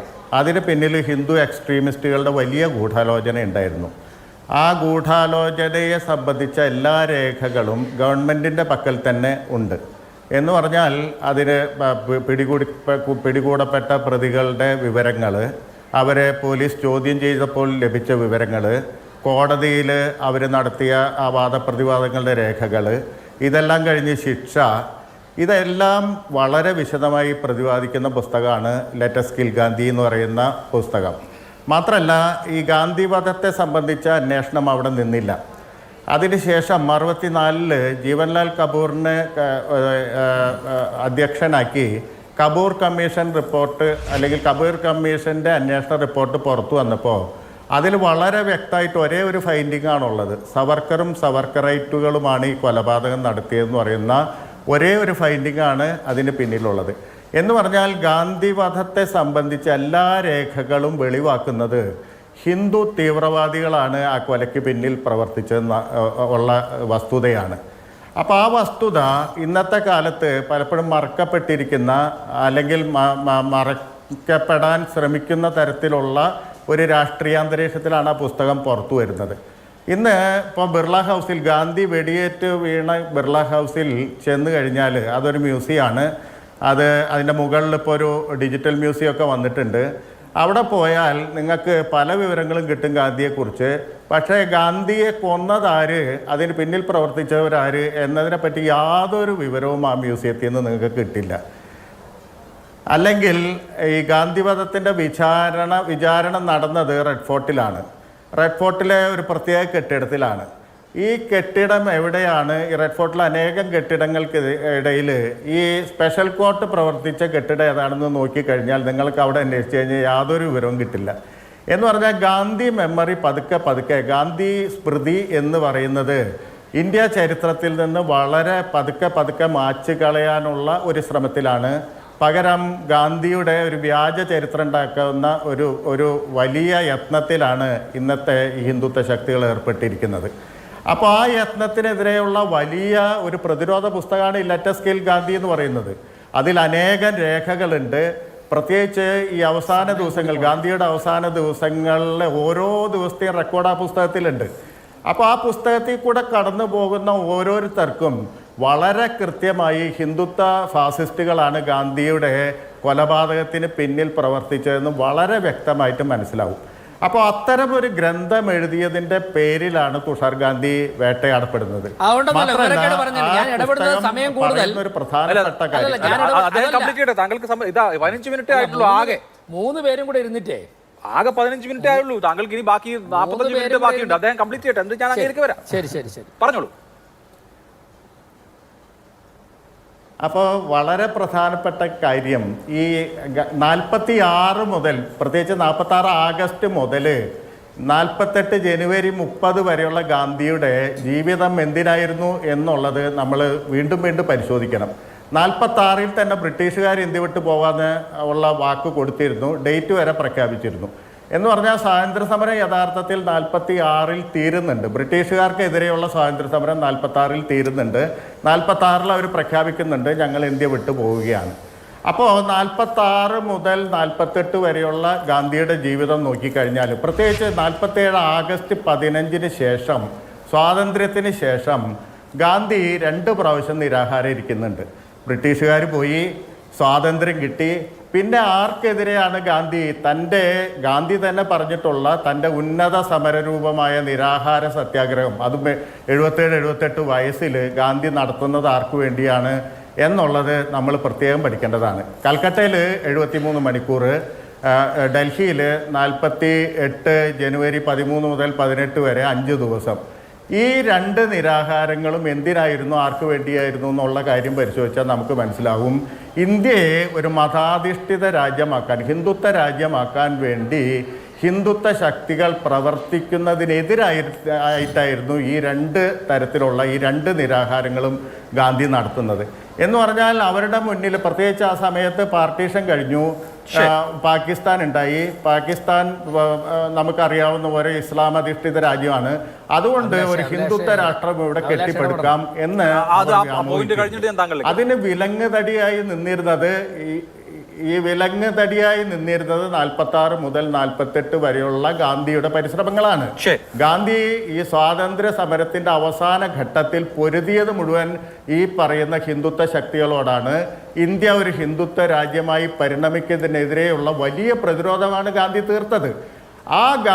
അതുകൊണ്ടാണ് ഗാന്ധിയെ നീക്കം ചെയ്തത്, ഇവരെ കൊന്ന് നീക്കം ചെയ്തത്. ഒറ്റ കാര്യം കൂടി ഞാൻ പറയാം, നമ്മൾ ആലോചിക്കണം. ഈ സ്വതന്ത്ര ഇന്ത്യയിൽ വെറും 169 ദിവസം മാത്രമാണ് ഗാന്ധി ജീവിച്ചിരുന്നത്. എന്ന് പറഞ്ഞാൽ സ്വതന്ത്ര ഇന്ത്യ ഉണ്ടാക്കാൻ പരിശ്രമിച്ച മഹാത്മാവിനെ 169 ദിവസം മാത്രമേ ജീവിച്ചിരിക്കാൻ നമ്മൾ അനുവദിച്ചുള്ളൂ. എന്ന് പറയുമ്പോൾ ആരാണ് ഈ പറയുന്ന ഈ ഹിന്ദുത്വ രാഷ്ട്രീയത്തിൻ്റെ വ്യക്താക്കൾ? അപ്പോൾ വളരെ കൃത്യമായിട്ട് ഈ വധത്തിനെ പറ്റിയുള്ള വിവരങ്ങൾ പുറത്തു കൊണ്ടുവന്ന, പുതിയ തലമുറയെ ഓർമ്മിപ്പിക്കുന്ന, അല്ലെങ്കിൽ വ്യാജ ചരിത്രത്തിനെതിരെ പൊരുതുന്ന ഒരാളാണ് തുഷാർ ഗാന്ധി. അതുകൊണ്ടാണ് തുഷാർ ഗാന്ധി ലക്ഷ്യമാകുന്നത്. ശരി, വ്യക്തമാണ് ആ പോയിന്റ്. അവിടെ ശ്രീ വി രാജേഷ്, പണ്ട് ONV കുറിപ്പ് എഴുതിയിട്ടുണ്ട്. തിരുവനന്തപുരത്ത് ഗാന്ധി വധത്തെ തുടർന്ന് RSSകാരായ ഗണവേഷധാരികൾ മധുരം കിഴക്കേക്കോട്ടയിൽ വിതരണം ചെയ്യുന്ന സമയത്ത് അവരെ നേരിടാൻ വേണ്ടി അങ്ങോട്ട് കുതിച്ചു പോയ കാര്യം, മലയാളത്തിന്റെ ഏറ്റവും പ്രിയപ്പെട്ട കവിയാണ് ONV. ആ ഗാന്ധി മരിച്ചപ്പോൾ, ഗാന്ധിയെ കൊന്നപ്പോൾ മധുരം വിതരണം ചെയ്ത ആളുകളുടെ പിന്മുറക്കാർ അതേ സ്പിരിറ്റ് കാണിക്കുന്നതാണോ? അല്ല അഭിലാഷ്, അങ്ങനെയൊക്കെ ചോദിച്ചാൽ ONV കുറുപ്പ് സാർ ഒരു ഇടതുപക്ഷ സഹയാത്രികനായിരുന്നു. അദ്ദേഹം ഇടതുപക്ഷത്തിന് വേണ്ടി മത്സരിച്ചിട്ടുള്ള ആളാണ്. അല്ല പറയട്ടെ, അസത്യമാവണമെന്നില്ലല്ലോ. ഞാൻ അദ്ദേഹം ഇടതുപക്ഷക്കാരനാണെന്ന് പറഞ്ഞാൽ തർക്കമില്ല എന്ന് പറയാൻ പോലും സമ്മതിക്കില്ലല്ലോ അഭിലാഷ്. ഞാൻ പറഞ്ഞോട്ടെ, അദ്ദേഹം മത്സരിച്ചിട്ടുണ്ടെന്നുള്ളത് അത് ഫാക്റ്റ് ആണല്ലോ. ഞാൻ അതല്ലേ പറഞ്ഞുള്ളൂ അഭിലാഷ്, അതിനിടയ്ക്ക് എതുക്കാതെ. അപ്പോൾ ആ ചിന്താഗതി വെച്ചിട്ട് സാറ് പല കാര്യങ്ങളും എഴുതിയിട്ടുണ്ട്. ഞാൻ സിമ്പിളായിട്ട് ചോദിക്കട്ടെ, ഇപ്പോൾ ഈ 3 പേരെ അങ്ങ് വിളിച്ച് ഞങ്ങൾ വളരെ ലൈറ്റായിട്ടാണ് ഈ കാര്യത്തെ എടുക്കുന്നത്. ഞാൻ ഓപ്പണായിട്ട് പറയണം, ഇന്നലെ ഞാൻ അറിഞ്ഞപ്പോൾ ലേറ്റായിപ്പോയി. കുറച്ച് നേരത്തെ അറിഞ്ഞാൽ ഞാനും കൂടെ പോയി ചെന്ന് നെയ്യാറ്റിൻകര നേതൃത്വം കൊടുത്തന്നെ ഈ പരിപാടിക്ക്. കാര്യം അങ്ങനെ നല്ല പ്രതിഷേധം നടത്തുക, മാന്യമായിട്ട് നല്ല പ്രതിഷേധം നടത്തേണ്ട മിസ്റ്റേക്ക് തന്നെയാണ് അദ്ദേഹത്തിൻ്റെ ഭാഗത്തുണ്ടായത്. എന്തായാലും 3 പേരെ വിളിച്ചിരുത്തിയിട്ട് ഒരുപാട് കാര്യങ്ങൾ, ഇപ്പം നമ്മൾ ആക്ച്വലി ഗാന്ധിവാദം അല്ല ഇന്നത്തെ ചർച്ചാ വിഷയം. ആയിക്കോട്ടെ, എനിക്കതിൽ വിഷയം വിയോജിപ്പ്. ഗാന്ധിയുടെ പ്രബോധനാണ് തുഷാർ ഗാന്ധി. അതുകൊണ്ട് തുഷാർ ഗാന്ധി ടാർഗറ്റ് ചെയ്യപ്പെടുന്നു. അഭിലാഷ് ഓരോന്നിലും ഇങ്ങനെ ഇടപെടുന്ന ദേവിയാണ്. അല്ല, ഞാൻ ക്ലാരിഫൈ ചെയ്താണ്. ശരി, ഓക്കെ, അങ്ങയുടെ തന്നെ അവസരമാണ്, അത് കളയില്ല. അതായത് ഇപ്പം 3 പേരും കൂടി ഇത് പറയാനുണ്ടോ, ഗാന്ധിവാദം അല്ല വിഷയം. ഗാന്ധിവാദം ആണെങ്കിൽ ഞാൻ ചർച്ച ചെയ്യാൻ തയ്യാറാണ്. സുപ്രീം കോടതി പരിശോധിച്ചതാണ്, വർഷങ്ങളായിട്ട് നമ്മളൊക്കെ ചർച്ച ചെയ്തതാണ്. കിട്ടിയ അവസരത്തിൽ നിങ്ങളത് ചർച്ച ചെയ്യുന്നു, ശരി തന്നെയാണ്. ഇപ്പോൾ ഈ തുഷാർ ഗാന്ധി എന്ന് പറഞ്ഞ കക്ഷിക്ക് വേറെ പ്രത്യേകിച്ച് യാതൊരു പ്രഭാവവുമില്ല. അപ്പോൾ ഇക്കാര്യങ്ങൾ എന്തായാലും ശരി തന്നെ അദ്ദേഹത്തിന് ആശയപരമായി ഞങ്ങളോട് യോജിക്കാൻ സാധിക്കില്ല. അപ്പോൾ അദ്ദേഹത്തിന് ജീവിച്ച് മുന്നോട്ട് പോകണമെന്നുണ്ടെങ്കിൽ, അദ്ദേഹത്തിന് മാർക്കറ്റ് കിട്ടണമെന്നുണ്ടെങ്കിൽ ഈ ടൈപ്പ് കുറച്ച് കാര്യങ്ങളൊക്കെ പറഞ്ഞിട്ട് കോൺഗ്രസിനോടോ അല്ലെങ്കിൽ ഇടതുപക്ഷത്തോടോ ഒക്കെ ചേർന്ന് നിന്ന് കിട്ടുന്ന വേദികളിലൊക്കെ പോയി കുറച്ച് പുസ്തകമൊക്കെ എഴുതി BJP RSS ആൾക്കാരെ അവരുടെ ഇടയിൽ മാർക്കറ്റ് ചെയ്ത് ജീവിച്ചു പോകുക. അദ്ദേഹം ജീവിച്ചോട്ടെ, അതൊന്നും പ്രശ്നമില്ല, അതൊന്നുമല്ല ഞങ്ങളുടെ പ്രശ്നം. ഇത്രത്തോളം ഞങ്ങളുടെ സംഘടന, ഞങ്ങളുടെ പ്രസ്ഥാനം ജനവിരുദ്ധമാണ്, അല്ലെങ്കിൽ ഗാന്ധിയുടെ വധവുമായി ബന്ധപ്പെട്ട് നിൽക്കുന്നു എന്നൊക്കെ ഇവർ 3 പേരും വളരെ റിസർച്ച് ചെയ്ത് വന്നിട്ട് 3 പേര് സമ്പത്ത് MP ഉൾപ്പെടെയുള്ളവർ പറഞ്ഞല്ലോ. അങ്ങനെയാണെങ്കിൽ ഇത് എത്രയോ ഇന്നൊന്നല്ലേ പറഞ്ഞു തുടങ്ങിയില്ല, വർഷങ്ങളായി പറഞ്ഞുകൊണ്ടിരിക്കുകയാണ്. അങ്ങനെയാണെന്നുണ്ടെങ്കിൽ ഇന്ന് ജനങ്ങളെല്ലാവരും വിഡ്ഢികളൊന്നുമല്ലല്ലോ. ഇന്ന് ഞങ്ങളുടെ പ്രസ്ഥാനം, ഞങ്ങളുടെ ഓരോ ഓർഗനൈസേഷനും ഇന്ത്യ രാജ്യത്ത് ഉണ്ടാകാൻ പാടില്ല. 49-ന് ശേഷം BJP അല്ലെങ്കിൽ RSSുമായി ബന്ധപ്പെട്ട ഒരു പ്രസ്ഥാനവും ഈ രാജ്യത്തുണ്ടാവാൻ പാടില്ല. കാര്യം ഇങ്ങനെ ആൾക്കാർ, കോൺഗ്രസ് ഞങ്ങളെക്കാൾ എന്ത് ശക്തിയായിരുന്നു 49-ലും 50-ലും ഒക്കെ കോൺഗ്രസ്സിന്. 2014-ന് ശേഷമല്ലേ കോൺഗ്രസ് ശുഷ്കമായി പോയത്. അപ്പോൾ അവർ ഗവൺമെൻറ് മിഷണറി, അവരുടെ ബുദ്ധിജീവികൾ ഇടതുപക്ഷത്തിന്, സമ്പത്ത് MP അദ്ദേഹം ഏറ്റവും ചെറുപ്രായത്തിൽ കമ്പാരിറ്റീവ്ലി ചെറിയ പ്രായത്തിൽ തന്നെ എം പി ആയിട്ട് പാർലമെൻറ്റിൽ പോയതും ഇടതുപക്ഷ എം പിമാരിൽ ഏറെക്കുറെ മിടുക്കനായിട്ട് പെർഫോം ചെയ്തൊരു എം പിയാണ്. അദ്ദേഹത്തിൻ്റെ പ്രസ്ഥാനത്തിന് അദ്ദേഹം എം പി ആയിട്ട് പാർലമെൻറ്റിൽ പോകുമ്പോൾ ലോക്സഭയിലും രാജ്യസഭയിലും എന്തായിരുന്നു അദ്ദേഹത്തിൻ്റെ പ്രസ്ഥാനത്തിൻ്റെ ശക്തി? അപ്പോൾ ഈ ശക്തിയൊക്കെ ഉപയോഗിച്ചുകൊണ്ട് ഈ ഒരു കവി ഗോപികൃഷ്ണൻ ഇതുപോലെയൊക്കെയുള്ള ബുദ്ധിജീവികളൊക്കെ ഇറങ്ങി ആറാടുകയായിരുന്നു ഞങ്ങൾക്കെതിരെ. അങ്ങനെയാണെങ്കിൽ ഞങ്ങളിവിടെ വാഷ് ഔട്ട് ആവേണ്ട ഇന്ത്യയിൽ ഇന്ന് സമ്പത്ത് എം പി, ഞാൻ ചോദിക്കട്ടെ, നിങ്ങളൊക്കെ ഇതൊക്കെ പ്രചരിപ്പിച്ചോ? ഞങ്ങൾ തെറ്റുകാരാണെങ്കിൽ അങ്ങ് പോയ പാർലമെന്റിൽ ചെന്നപ്പോഴേക്ക് എത്ര എം പിമാരുണ്ടായിരുന്നു? ഇന്ന് അങ്ങയുടെ പാർട്ടിക്ക് എത്ര എം ഭൂരിപക്ഷമാണോ ചരിത്ര വിരുദ്ധതയ്ക്കുള്ള ഒരു ഉത്തരം അല്ലെങ്കിൽ അതിന്റെ സാധൂകരണം ഭൂരിപക്ഷം കിട്ടി അതുകൊണ്ട് ഞങ്ങൾ ശരിയാണ്? ഞാൻ പറയട്ടെ,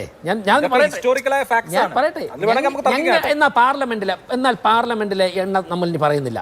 ഇനി ഞാൻ ഭൂരിപക്ഷം ഉണ്ട് എന്ന് പറയുന്നത് ഞങ്ങൾ കാണിക്കുന്നതിനൊക്കെ തന്നെ പ്രകടനങ്ങൾക്ക് അംഗീകാരമാകുമെന്നാണ് അഭിലാഷിന്റെ വ്യാഖ്യാനങ്ങൾ. ഞാൻ ഭൂരിപക്ഷത്തെ കുറിച്ച് പറയുന്നില്ല. ഞങ്ങളുടെ ഓർഗനൈസേഷന്റെ വ്യാപ്തി, RSSും RSസുമായിട്ട് ബന്ധപ്പെട്ട പ്രസ്ഥാനങ്ങളും ഇന്ന് ഇന്ത്യയിൽ നടത്തുന്ന സ്കൂളുകൾ, വിദ്യാഭ്യാസ സ്ഥാപനങ്ങൾ, ആശയവിയോജിപ്പുള്ള നിരവധി ആൾക്കാർ അവരുടെ കുട്ടികളെ ഞങ്ങളുടെ സ്കൂളുകളിലേക്ക് വന്നിട്ടുണ്ട്.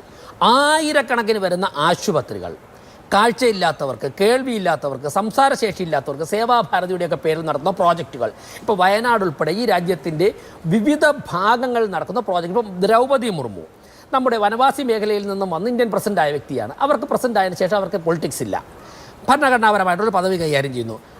വനവാസി മേഖലയിൽ നിന്നും അവരെപ്പോലുള്ള ഉൾപ്പെടെ ഞങ്ങളുടെ ആശയത്തിൽ അഭിലാഷ് അത് പറയുമ്പോഴേക്കും ഞാൻ പറയട്ടെ ആ വിഭാഗത്തിൽ നിന്നും വരുന്നെങ്കിൽ വനവാസി മേഖലയിൽ സേവാഭാരതിയും RSSും ഒക്കെ നടത്തുന്ന പ്രവർത്തനങ്ങളിൽ ആകൃഷ്ടരായിട്ടാണ് അവർക്ക് വരുന്നത്. അപ്പോൾ ഞാൻ പാർലമെന്റിലെ ഭൂരിപക്ഷം പറയുന്നില്ല. അങ്ങനെയാണെങ്കിൽ 100 വർഷം RSSന് രൂപം കൊടുത്ത് 1925 ഒക്ടോബർ മാസത്തിൽ വിജയദശമി നാൾ രൂപം കൊടുത്തിട്ട് 100ാമത്തെ വർഷമാകാൻ പോകുമ്പോൾ ഞങ്ങളുടെ പ്രസ്ഥാനം എവിടെയെങ്കിലും ഒരു തെറ്റ് ചെയ്തിട്ടുണ്ടെങ്കിൽ ഇന്ന് ഈ രാജ്യത്ത് ഈ ഭൂമുഖത്ത് ഉണ്ടാകാൻ പാടില്ല. ഞാൻ ചോദിക്കുന്നു,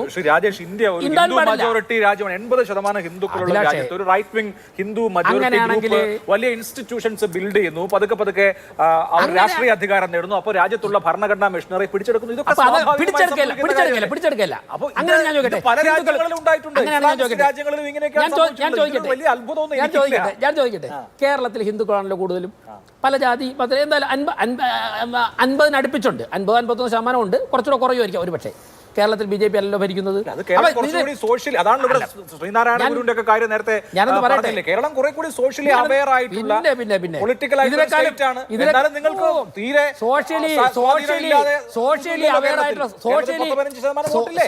അവെയർ ആയിട്ടുള്ള സ്ഥലത്താണ് സത്യസരണി അവിടെ ലവ് ജിഹാദ് ട്രെയിനിങ് കൊടുക്കുന്നത് കേരളത്തിൽ, ഇന്ത്യയിലെ പല സംസ്ഥാനങ്ങളും കൊണ്ടുവന്നത്. സോഷ്യലി, അപ്പൊ ഞാൻ ചോദിക്കട്ടെ, സോഷ്യലി അല്ലല്ല, പശ്ചിമ ബംഗാൾ സോഷ്യലി അവെയർ ആയിരുന്നോ അല്ലയോ? കേരളത്തിന്റെ അത്ര അല്ല. ത്രിപുരയോ? ത്രിപുരയൊക്കെ ഒരു നോർത്ത് ഈസ്റ്റേൺ സ്റ്റേറ്റ് അല്ലേ? ഒരു പൈതൃകം എന്ന് പറയുന്നത് നവോത്ഥാന പ്രസ്ഥാനം, സ്വാധീനം. പശ്ചിമ ബംഗാളിൽ കാര്യം പറഞ്ഞു, അയ്യങ്കാളിയെ അഭിലാഷ് പറയുന്നത് നിങ്ങൾ 35 കൊല്ലം ഭരിച്ച പശ്ചിമ ബംഗാൾ സോഷ്യലി അവെയർ ആയിരുന്നില്ലെന്നാണ് കേരളത്തിന് അത്ര ആയിരുന്നില്ല. അദ്ദേഹത്തിന്റെ വലിയ ഫുട്ബോൾ ഇല്ല. അങ്ങനെ പറഞ്ഞ് ഞങ്ങൾക്ക് 15% വോട്ടുണ്ട്, ഞങ്ങൾക്ക് 20% വോട്ടുണ്ട്. ശ്രീ സമ്പത്തിന്റെ പാർട്ടിക്ക് ഒരു MP ഉള്ളൂ, ഞങ്ങൾക്ക് ഒരു MP ഉണ്ട്. അപ്പൊ ഞങ്ങൾ അക്കാലത്ത് ഞങ്ങൾ ഈക്വലാണ്. അഭിലാഷ് ഇതൊന്നുമല്ല പ്രശ്നം, വിഷയം ഇതൊന്നും അല്ലല്ലോ. ആണല്ലോ, നിങ്ങൾക്ക് കേരളത്തിൽ 20 MP ഉണ്ടെന്ന് വെക്കൂ. വിഷയമൊന്നുമല്ല. വിഷയം എന്താണ്? അസഹിഷ്ണുത. ഞാൻ സിമ്പിളായിട്ട് ചോദിക്കട്ടെ, അസഹിഷ്ണുത. പിണറായി വിജയൻ നവകേരള യാത്ര കാസർഗോഡ് തുടങ്ങിയിട്ട് അദ്ദേഹം തുടങ്ങിയതിൻ്റെ അടുത്ത പോയിന്റിൽ ഉൾപ്പെടെ കരിങ്കൊടി കാണിക്കാൻ നിന്ന രാജുവിന്റെ പാർട്ടി കോൺഗ്രസ്സുകാരെ തലക്കടിച്ച് പൊട്ടിച്ചില്ല. ചോദിച്ചില്ലല്ലോ. ഇവിടെ ഞാൻ പ്രാർത്ഥിക്കുന്നത് തുഷാർ ഗാന്ധി അടിയൊന്നും കിട്ടിയില്ലല്ലോ. പിണറായി വിജയൻ ചെയ്തതുപോലും ചെയ്തില്ല ആരും. അല്ല, തുഷാർ ഒരു മുദ്രാവാക്യല്ലേ വിളിച്ചോളൂ. തുഷാർ ഗാന്ധിയെ തല്ലാതെ വിട്ടതിന് നിങ്ങൾക്ക് മുദ്രാവാക്യല്ലേ വിളിച്ചോളൂ. എനിക്കിപ്പോ പറയാൻ പറ്റുള്ളൂ. ഞാൻ പറഞ്ഞോട്ടെ, പിണറായി വിജയൻ തല്ലി, അതുപോലെ ഒന്നും ആരും ചെയ്യില്ല. ഒരു മുദ്ര സാർ എന്ന് വിളി. സാർ ഞാൻ പറയട്ടെ അഭിലാഷേ, സാർ ഞങ്ങൾ രാഷ്ട്രീയ സ്വയംസേവക സംഘത്തിന്റെ പ്രവർത്തകരാണ്, ഞങ്ങൾക്ക് താങ്കൾ പറഞ്ഞതിൽ വിയോജിപ്പുണ്ട്, ഞങ്ങൾ പ്രതിഷേധിക്കുന്നു എന്നല്ലേ പറഞ്ഞോളൂ. മുഖ്യമന്ത്രി ചെയ്തതുപോലെ ആരും തല്ലിയൊന്നുമില്ലല്ലോ. തല്ലിയില്ല, അത്രയും ഭാഗ്യം എന്നുള്ളതാണ് ഞാൻ പറയും. മുഖ്യമന്ത്രി ചെയ്തതുപോലെ. ശരി, ഓക്കെ. ചർച്ചയിലേക്ക് ഷിരാജു പി നായർ, നമ്മുടെ ഈ ചർച്ച അരമണിക്കൂർ പിന്നിടുമ്പോൾ ഉള്ള ഒരു സംഭവ വികാസം എന്ന് പറയുന്നത് 5 പേർ അറസ്റ്റിലായിരിക്കുന്നു എന്നുള്ളതാണ്. BJPയുടെയും അതുപോലെ തന്നെ RSSന്റെയും പ്രവർത്തകരായ മഹേഷ്, കൃഷ്ണകുമാർ, ഹരികുമാർ, സൂരജ്, അനൂപ് എന്നീ 5 പേരെ അറസ്റ്റ് ചെയ്തിട്ടുണ്ട് പോലീസ്. അതിൽ ഈ മഹേഷ്, നേരത്തെ ശ്രീ VV രാജേഷിനെ ചർച്ചയ്ക്ക് മുമ്പ് വിളിച്ച മഹേഷ് അവിടുത്തെ BJPയുടെ ജനപ്രതിനിധിയാണ്, വാർഡ് കൗൺസിലറാണ്. ഞാൻ ഈ ചർച്ചയിൽ വിചാരിച്ചത് ഞങ്ങളുടെ പ്രവർത്തകർ കുറച്ച് അത്യാവേശം കാണിച്ചു പോയതാണ് എന്ന് രാജേഷ് പറയുമായിരുന്നു. പക്ഷേ അക്കാര്യത്തിൽ അവർ ഒരു തരത്തിലും അപ്പോളജറ്റിക് അല്ല എന്ന് മാത്രമല്ല ഇതിനേക്കാൾ അപ്പുറം ചെയ്തിരുന്നെങ്കിലും കുഴപ്പമില്ലായിരുന്നു എന്ന അഭിപ്രായം രേഖപ്പെടുത്തുന്നത് കാണുമ്പോൾ താങ്കൾക്ക് എന്ത് തോന്നുന്നു? അല്ല, രാജേഷിനെ അറസ്റ്റ് ചെയ്യപ്പെടാനുള്ള സാഹചര്യം ഇല്ലാതെ പോയതിൽ ഉള്ള സങ്കടം ഞാൻ അറിയിക്കണം. അദ്ദേഹത്തിനും അതായിരുന്നു ആഗ്രഹം എന്നുള്ളത് ഞാൻ മനസ്സിലാക്കുന്നു. അറസ്റ്റ് ചെയ്യാൻ അദ്ദേഹത്തിന് ഉള്ള ഒരു സാഹചര്യം നഷ്ടപ്പെട്ടു പോയതിൽ അദ്ദേഹത്തിന് വിഷമം ഉണ്ടാവും. അതിൽ ഞാൻ സഹതപിക്കുകയാണ്. എനിക്കത്ര അത് പറയാൻ കഴിയുള്ളൂ. കാരണം ഈ ക്രിമിനൽ സ്വഭാവമൊക്കെ ഞങ്ങളുടെ രാഷ്ട്രീയ പാർട്ടിയുടെ ഏറ്റവും പ്രധാനപ്പെട്ടതാണ് എന്ന് പറയുന്നവരോട് നമുക്കതല്ലേ പറയാൻ സാധിക്കുള്ളൂ. അതിനപ്പുറം ഒന്നും പറയാൻ സാധിക്കില്ല. പിന്നെ അദ്ദേഹം ഇവിടെ സൂചിപ്പിച്ച ഒരു കാര്യം തെരഞ്ഞെടുപ്പ് വിജയങ്ങൾ വെച്ചാണ്. അങ്ങനെ തെരഞ്ഞെടുപ്പ് വിജയങ്ങൾ വെച്ചുകൊണ്ട് അളക്കേണ്ട ഒന്നല്ല എന്നിരിക്കുമ്പോൾ തന്നെ എന്തുകൊണ്ടാണ് നിങ്ങൾ 1947 മുതൽ 2001 വരെയുള്ള കാലഘട്ടത്തിൽ ഇന്ത്യയുടെ അധികാരത്തിലേക്ക് എത്താൻ കഴിയാതെ പോയത്? എത്ര വർഷം, എത്ര പതിറ്റാണ്ടുകൾ കോൺഗ്രസ് ഭരിച്ചു? കോൺഗ്രസിനോട് അപ്രീതി ഉണ്ടായപ്പോൾ പോലും മൊറാർജി ദേശായി ഉൾപ്പെടെയുള്ള സംവിധാനമാണല്ലോ വന്നത്. എന്തുകൊണ്ടാണ് അന്നത്തെ ഹിന്ദു രാഷ്ട്രവാദം ഉണ്ടായിരുന്ന ഹിന്ദുത്വ തീവ്രവാദികൾ, RSS തീവ്രവാദികൾ ശക്തമായിരുന്ന ഒരു സ്ഥാനത്ത് 1925 മുതൽ പ്രവർത്തിക്കുകയാണല്ലോ. എന്നിട്ടും എന്തുകൊണ്ട് നിങ്ങൾക്ക് അധികാരത്തിലേക്ക് എത്താൻ സാധിച്ചില്ല എന്നുള്ളൊരു ചോദ്യം കൂടി അതിൽ പ്രസക്തമാണ്. ഈ ലോകത്ത് തീവ്ര വലത് രാഷ്ട്രീയം ശക്തിപ്പെട്ടൊരു കാലത്ത് ഈ ഇന്ത്യയിൽ ഒരു ഹിന്ദി മേഖലയിൽ, ഹിന്ദി ഹൃദയ മേഖലയിൽ ഒരു ഹിന്ദുത്വ രാഷ്ട്രീയത്തിൻ്റെ പരീക്ഷണശാലയാക്കി മാറ്റി അതിനെ തീവ്ര ചിന്താഗതിയിലേക്ക് മാറ്റിയപ്പോൾ തെരഞ്ഞെടുപ്പ് വിജയം ഉണ്ടായി എന്നുള്ള കാര്യത്തിൽ സംശയമൊന്നുമില്ല. അത് ഞങ്ങൾ അംഗീകരിക്കുന്നു. അതിനെ പോരാടി തോൽപ്പിക്കുക എന്നുള്ളതാണ് ഞങ്ങളുടെ രാഷ്ട്രീയ ലക്ഷ്യം. പിന്നെ അദ്ദേഹം സൂചിപ്പിക്കുന്നത് ഏതാണ്ട് വിദ്യാഭ്യാസ സ്ഥാപനം നടത്തി, സേവാഭാരതി നടത്തി എന്നൊക്കെയാണ്. അഭിലാഷ്, ഞാൻ ഒരു കാര്യം സൂചിപ്പിക്കാം. ജമാഅത്ത് ഉദവ എന്ന് പറയുന്ന സംഘടനയുണ്ട് പാകിസ്ഥാനിൽ, നമുക്കറിയാലോ. ഹഫീസ് സയ്യിദാണ് അതിൻ്റെ നേതാവ്. ആ ഹഫീസ് സയ്യിദ് ഇന്ത്യ വിരുദ്ധ പോരാട്ടത്തിൻ്റെ മുഖമാണ് പാകിസ്ഥാൻ നമ്മൾ ധരിച്ചു വച്ചിരിക്കുന്നത്. ബോംബെ സ്ഫോടനം ഉൾപ്പെടെ, ആക്രമണം ഉൾപ്പെടെ ഉള്ളതിന് മാസ്റ്റർ മൈൻഡ് ആയിരുന്ന ആൾ. ജമാഅത്ത് ഉദവ എന്ന് പറയുന്നതാണ് സംഘടന. ആ ജമാഅത്ത് ഉദവ ആ പാകിസ്ഥാൻ പ്രദേശത്തെ ഏറ്റവും വലിയ കാരുണ്യ പ്രവർത്തനം നടത്തുന്ന ഒരു സംഘടനയാണ്, ഇല്ലേ? ഏറ്റവും നല്ല കാരുണ്യ പ്രവർത്തനം നടത്തുന്ന ഒരു സംഘടനയാണ് ജമാഅത്ത് ഉദവ. ഹഫീസ് സയ്യിദ് ആ കാരുണ്യ പ്രവർത്തനം നടത്തുന്നതുകൊണ്ട് രാഷ്ട്രീയമായി അംഗീകരിക്കപ്പെടണമെന്ന് പറഞ്ഞാൽ BJP അംഗീകരിക്കുമോ? BJPക്ക് ചിലപ്പോൾ ഈ സാധി പ്രഗ്യാ താക്കൂറിനെയൊക്കെ അംഗീകരിക്കാൻ പറ്റിയേക്കാം, RSSന്റെ തീവ്രവാദത്തെ അംഗീകരിക്കാൻ പറ്റിയേക്കാം. പക്ഷെ പാകിസ്ഥാൻ അംഗീകരിച്ചിട്ടില്ല. അഭിലാഷേ, 2018 ഇന്ത്യ വിരുദ്ധതയുടെ മുഖമായ ഹാഫിസ് സയ്യിദ് 2018 തെരഞ്ഞെടുപ്പിൽ പാകിസ്ഥാനിൽ മത്സരിച്ചു. നമുക്കറിയോ, 226 സീറ്റിൽ ഹാഫിസ് സയ്യിദ് ഉൾപ്പെടെ, ഹാഫിസ് സയ്യിദിന്റെ മകൻ ഉൾപ്പെടെ കെട്ടിവെച്ച കാശ് കൊടുക്കാതെ പാകിസ്ഥാൻ ജനത തോൽപ്പിച്ചു. കെട്ടിവെച്ച കാശ് കൊടുക്കാതെ പാകിസ്ഥാൻ ജനത തോൽപ്പിച്ചു. നമ്മുടെ രാജ്യത്ത് ആ സമയത്ത് ഹിന്ദുത്വ തീവ്ര വർഗീയ ശക്തികൾ ചെയ്തത് മാലേഗാവ് ഉൾപ്പെടെയുള്ള ബോംബാക്രമണത്തിലെ പ്രതിയായിട്ടുള്ള ഈ പറയുന്ന പ്രഗ്യാ സിംഗ് താക്കൂറിനെ ഭോപ്പാലിൽ നിന്ന് 2.5 ലക്ഷം വോട്ടിന് വിജയിപ്പിച്ച് ഇന്ത്യയുടെ പാർലമെന്റിൽ എത്തിക്കുകയാണ് ചെയ്തത്. അത് ഈ ഞാനതിനകത്ത് ഒരു കമ്പാരിസണൊന്നും നിൽക്കുന്നില്ല. പക്ഷേ അത്തരത്തിലുള്ളൊരു സമീപനം നമ്മുടെ രാജ്യത്ത് കുറേ നാളുകളായിട്ട് ശക്തിപ്പെട്ടു എന്നുള്ളതാണ്. ആ ശക്തിപ്പെടുത്തിയത് എങ്ങനെയാണ്? ആ ശക്തിപ്പെടുത്തിയത് ഈ രാജ്യത്തിൻ്റെ മതസൗഹാർദ്ദത്തിന് വേണ്ടി, അല്ലെങ്കിൽ ഈ രാജ്യത്തെ ഒരുമിപ്പിച്ച് നിർത്തുന്നതിന് വേണ്ടി അശ്രാന്തം പരിശ്രമിച്ച് അവസാനത്തെ തുള്ളി ചോരയും കൊടുത്ത മഹാത്മാഗാന്ധിയെ ശത്രുസ്ഥാനത്ത് നിർത്തിക്കൊണ്ടാണ് ഈ BJPയുടെ തീവ്രവാദ ശക്തികൾ ഇന്ത്യയിൽ പിടിമുറുക്കിയത്. ഗുജറാത്തിലെ ഗോദ്ര റയട്ട് ഉണ്ടാക്കിയ മുതൽ ഇങ്ങോട്ടേക്കുണ്ടായ സംഭവങ്ങൾ, അവിടെ ഏകപക്ഷീയമായി നടത്തിയ വംശഹത്യ ഉൾപ്പെടെയുള്ള സംഭവങ്ങൾ നമുക്കറിയാം. ഈ രാജ്യത്ത് നരേന്ദ്രമോദി എത്തുന്നതിന് മുമ്പ് നടത്തിയിട്ടുള്ള കലാപങ്ങൾ, റയട്ട് എഞ്ചിനീയറിംഗ് എന്ന് തന്നെ പറയപ്പെട്ടല്ലോ. മുസഫർ നഗർ ഉൾപ്പെടെ റയട്ട് എഞ്ചിനീയറിംഗ് എന്ന് പറയപ്പെട്ടു. അങ്ങനെ ഒരു ന്യൂനപക്ഷങ്ങളെ കുറിച്ച് ഈ ഭൂരിപക്ഷത്തിൻ്റെ ഇടയിൽ ഒരു ഭീതി ഉണ്ടാക്കി ആ ന്യൂനപക്ഷത്തെ ശത്രുസ്ഥാനത്ത് നിർത്തിക്കൊണ്ട് പൊള്ളയായ കഥകൾ ഉണ്ടാക്കി കള്ളത്തരം പ്രചരിപ്പിച്ച് നേടിയ രാഷ്ട്രീയ വിജയമല്ലേ? ആ രാഷ്ട്രീയ വിജയം ഞങ്ങൾക്ക് ഗാന്ധിസത്തെ കൊണ്ട് തന്നെ ഞങ്ങൾക്ക് തോൽപ്പിക്കാൻ സാധിക്കുള്ളൂ. ആ ഗാന്ധി തിരിച്ചു വരുന്നതിൽ, ആ ഗാന്ധിയൻ മൂല്യങ്ങൾ കഴിഞ്ഞ തെരഞ്ഞെടുപ്പിൽ ഉൾപ്പെടെ 240ലേക്ക് ഈ രാജ്യത്ത് ഒരറ്റം മുതൽ ഒരറ്റം നടന്ന് ജനങ്ങളെ ഒരുമിപ്പിച്ചപ്പോൾ ഞാൻ എപ്പോഴും പറയാൻ അഭിലാഷേ, ഈ രാജ്യത്തിന് തിരിച്ചു വരണമെങ്കിൽ ഒരൊറ്റ മാർഗമേ ഉള്ളൂ. അതിന് വിദ്വേഷം ഇല്ലാതെയാക്കണം. വിദ്വേഷം ഇല്ലാതെയാക്കിയെങ്കിൽ മാത്രമേ രാജ്യത്തിന് തിരിച്ചു വരാൻ സാധിക്കുള്ളൂ. അതിലെ ഏറ്റവും വലിയ പോരാട്ടമായിരുന്നു ഭാരത് ജോഡോ യാത്ര. ആ ഭാരത് ജോഡോ യാത്രയിലൂടെ ഗാന്ധി തിരിച്ചു വരുന്നു എന്ന് കണ്ട BJP വെപ്രാളത്തിലാണ്. അതിന്റെ ആണ് ഇപ്പൊ തുഷാർ ഗാന്ധി ഈ രാജ്യത്ത് നരേന്ദ്രമോദി അട്ടിമറിക്കാൻ നടക്കുന്ന ആളൊന്നും അല്ലല്ലോ. തുഷാർ ഗാന്ധി ഈ രാജ്യത്ത് പ്രധാനമന്ത്രി ആവണമെന്ന് ആഗ്രഹിക്കുന്ന ആളല്ലോ. തുഷാർ ഗാന്ധി ഒരു പഞ്ചായത്തിൽ പോലും മത്സരിക്കുന്നില്ലല്ലോ. അദ്ദേഹത്തിന് എന്താ ഏറ്റവും വലിയ BJPയുടെ പോരായ്മ? അദ്ദേഹം ഗാന്ധിയൻ മൂല്യങ്ങളെ കുറിച്ച് പറയുന്നു. അദ്ദേഹം ഗാന്ധിസത്തെ കുറിച്ച് പറയുന്നു.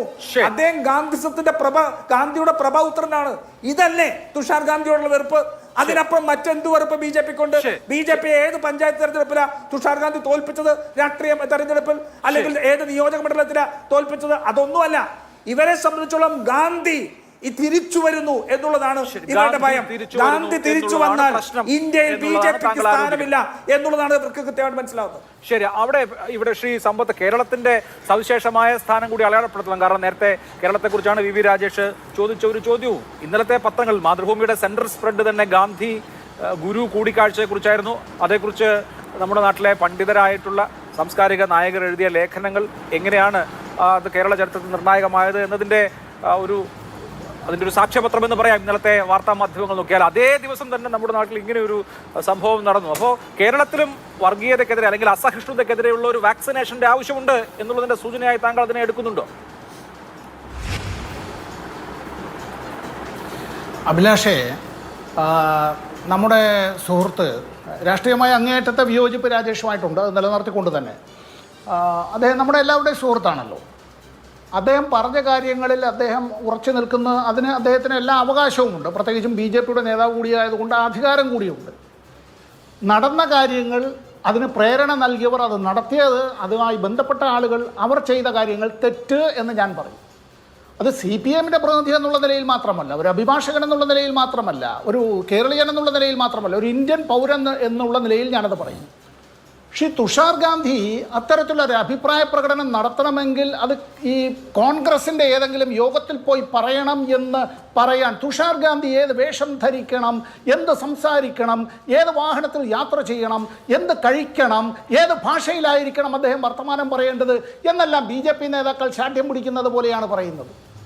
അതൊരു കാരണവശാലും ഇന്ത്യ എന്ന ഈ ഒരു രാഷ്ട്രത്തിൽ, ഒരു ജനാധിപത്യ രാഷ്ട്രത്തിൽ, ഒരു നമ്മൾ sovereign social secular democratic republic എന്ന ഭരണഘടന എഴുതപ്പെട്ടത് ഇനി അത് ആമുഖത്തിൽ ഇല്ല എങ്കിൽ പോലും ഈ ജനാധിപത്യ രാഷ്ട്രത്തിൽ അത് ഒരു കാരണവശാലും അനുവദനീയമായ കാര്യമല്ല.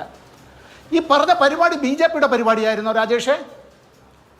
ഗോവിന്ദനാഥ് നായർ സാറിൻ്റെ ആ ഒരു ചടങ്ങ്, അദ്ദേഹത്തിൻ്റെ ഓർമ്മ പുതുക്കുന്നതുമായി ബന്ധപ്പെട്ട്, അത്തരത്തിലുള്ളൊരു പ്രതിമ അനാച്ഛാദനവുമായി ബന്ധപ്പെട്ട് ഒക്കെ ഉള്ളത് ഇതേ മനുഷ്യൻ തന്നെയല്ലേ, ഈ തുഷാർ ഗാന്ധി തന്നെയല്ലേ ശിവഗിരിയിലേക്ക്, മഹത്തായ ശിവഗിരിയിലേക്ക്, വർക്കലയിലേക്ക് അവിടെ ക്ഷണിക്കപ്പെട്ടതും അവിടെ വന്നതും. അതിനിടയിൽ ഇത്തരം ഒരു കാര്യത്തെ സംബന്ധിച്ച് ഈ യോഗം അവിടെ നടന്നത് ബി ജെ പിയോ ആർ എസ് എസോ സംഘടിപ്പിച്ചാണോ? അല്ലല്ലോ. ഒരു പൊതുവേദിയിൽ അത്തരത്തിൽ ഒരാൾക്ക്, ഒരു പൊതുപ്രവർത്തകന്, ഒരു ഇന്ത്യൻ പൗരന് തൻ്റെ അഭിപ്രായം പറയുന്നതിന് എന്താണ് വിലക്ക്? അപ്പം നിങ്ങൾ അങ്ങനെ പറഞ്ഞാൽ, നിങ്ങൾ എഴുതിയാൽ എന്ത് സംഭവിക്കുമെന്നുള്ളതാണ്.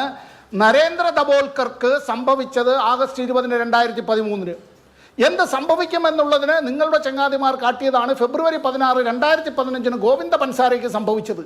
എന്താണ് സംഭവിക്കുക വനിതയായാൽ പോലും എന്നതാണ് സെപ്റ്റംബർ 5, 2017 ഗൗരി ലങ്കേഷിന് സംഭവിച്ചത്. തീരുന്നില്ല.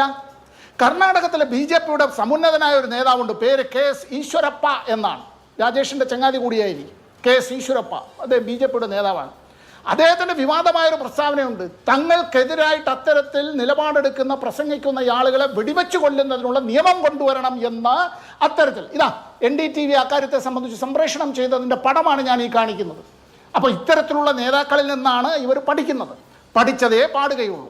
ശ്രീനാരായണ ഗുരു ഇന്ന് ജീവിച്ചിരുന്നെങ്കിൽ ജാതിഭേദം മതദ്വേഷം ഏതുമില്ലാതെ സർവരും സോദരത്വേന വാഴുന്ന മാതൃകാ സ്ഥാനമാണ് എന്ന് എഴുതി വച്ചിട്ടുള്ള അരുവിപ്പുറത്ത്, ആ അരുവിപ്പുറത്ത് എവിടെ, നെയ്യാറ്റിൻകരയിൽ അദ്ദേഹത്തെ നിങ്ങൾ ഇന്ന് എന്ത് ചെയ്യില്ലായിരുന്നു? എന്ത് ചെയ്യില്ലായിരുന്നു? ഇന്ന് ചിന്താവിഷ്ടയായ സീത എഴുതിയ മഹാകവി കുമാരനാശാനെ നിങ്ങൾ എന്ത് ചെയ്യില്ലായിരുന്നു? മഹാത്മാ അയ്യങ്കാളിയെ നിങ്ങൾ എന്ത് ചെയ്യില്ലായിരുന്നു? ഞാനിത് മാത്രമേ ചോദിക്കുന്നുള്ളൂ. ഗാന്ധിജിയുടെ വധം എന്നുള്ളത് ആസൂത്രിതമാണ്, പലതവണ റിഹേഴ്സൽ നടത്തിയതാണ്. അത് കൊലപാതകമാണ്. ആ കൊലപാതകത്തിന് യാതൊരു ന്യായീകരണവുമില്ല.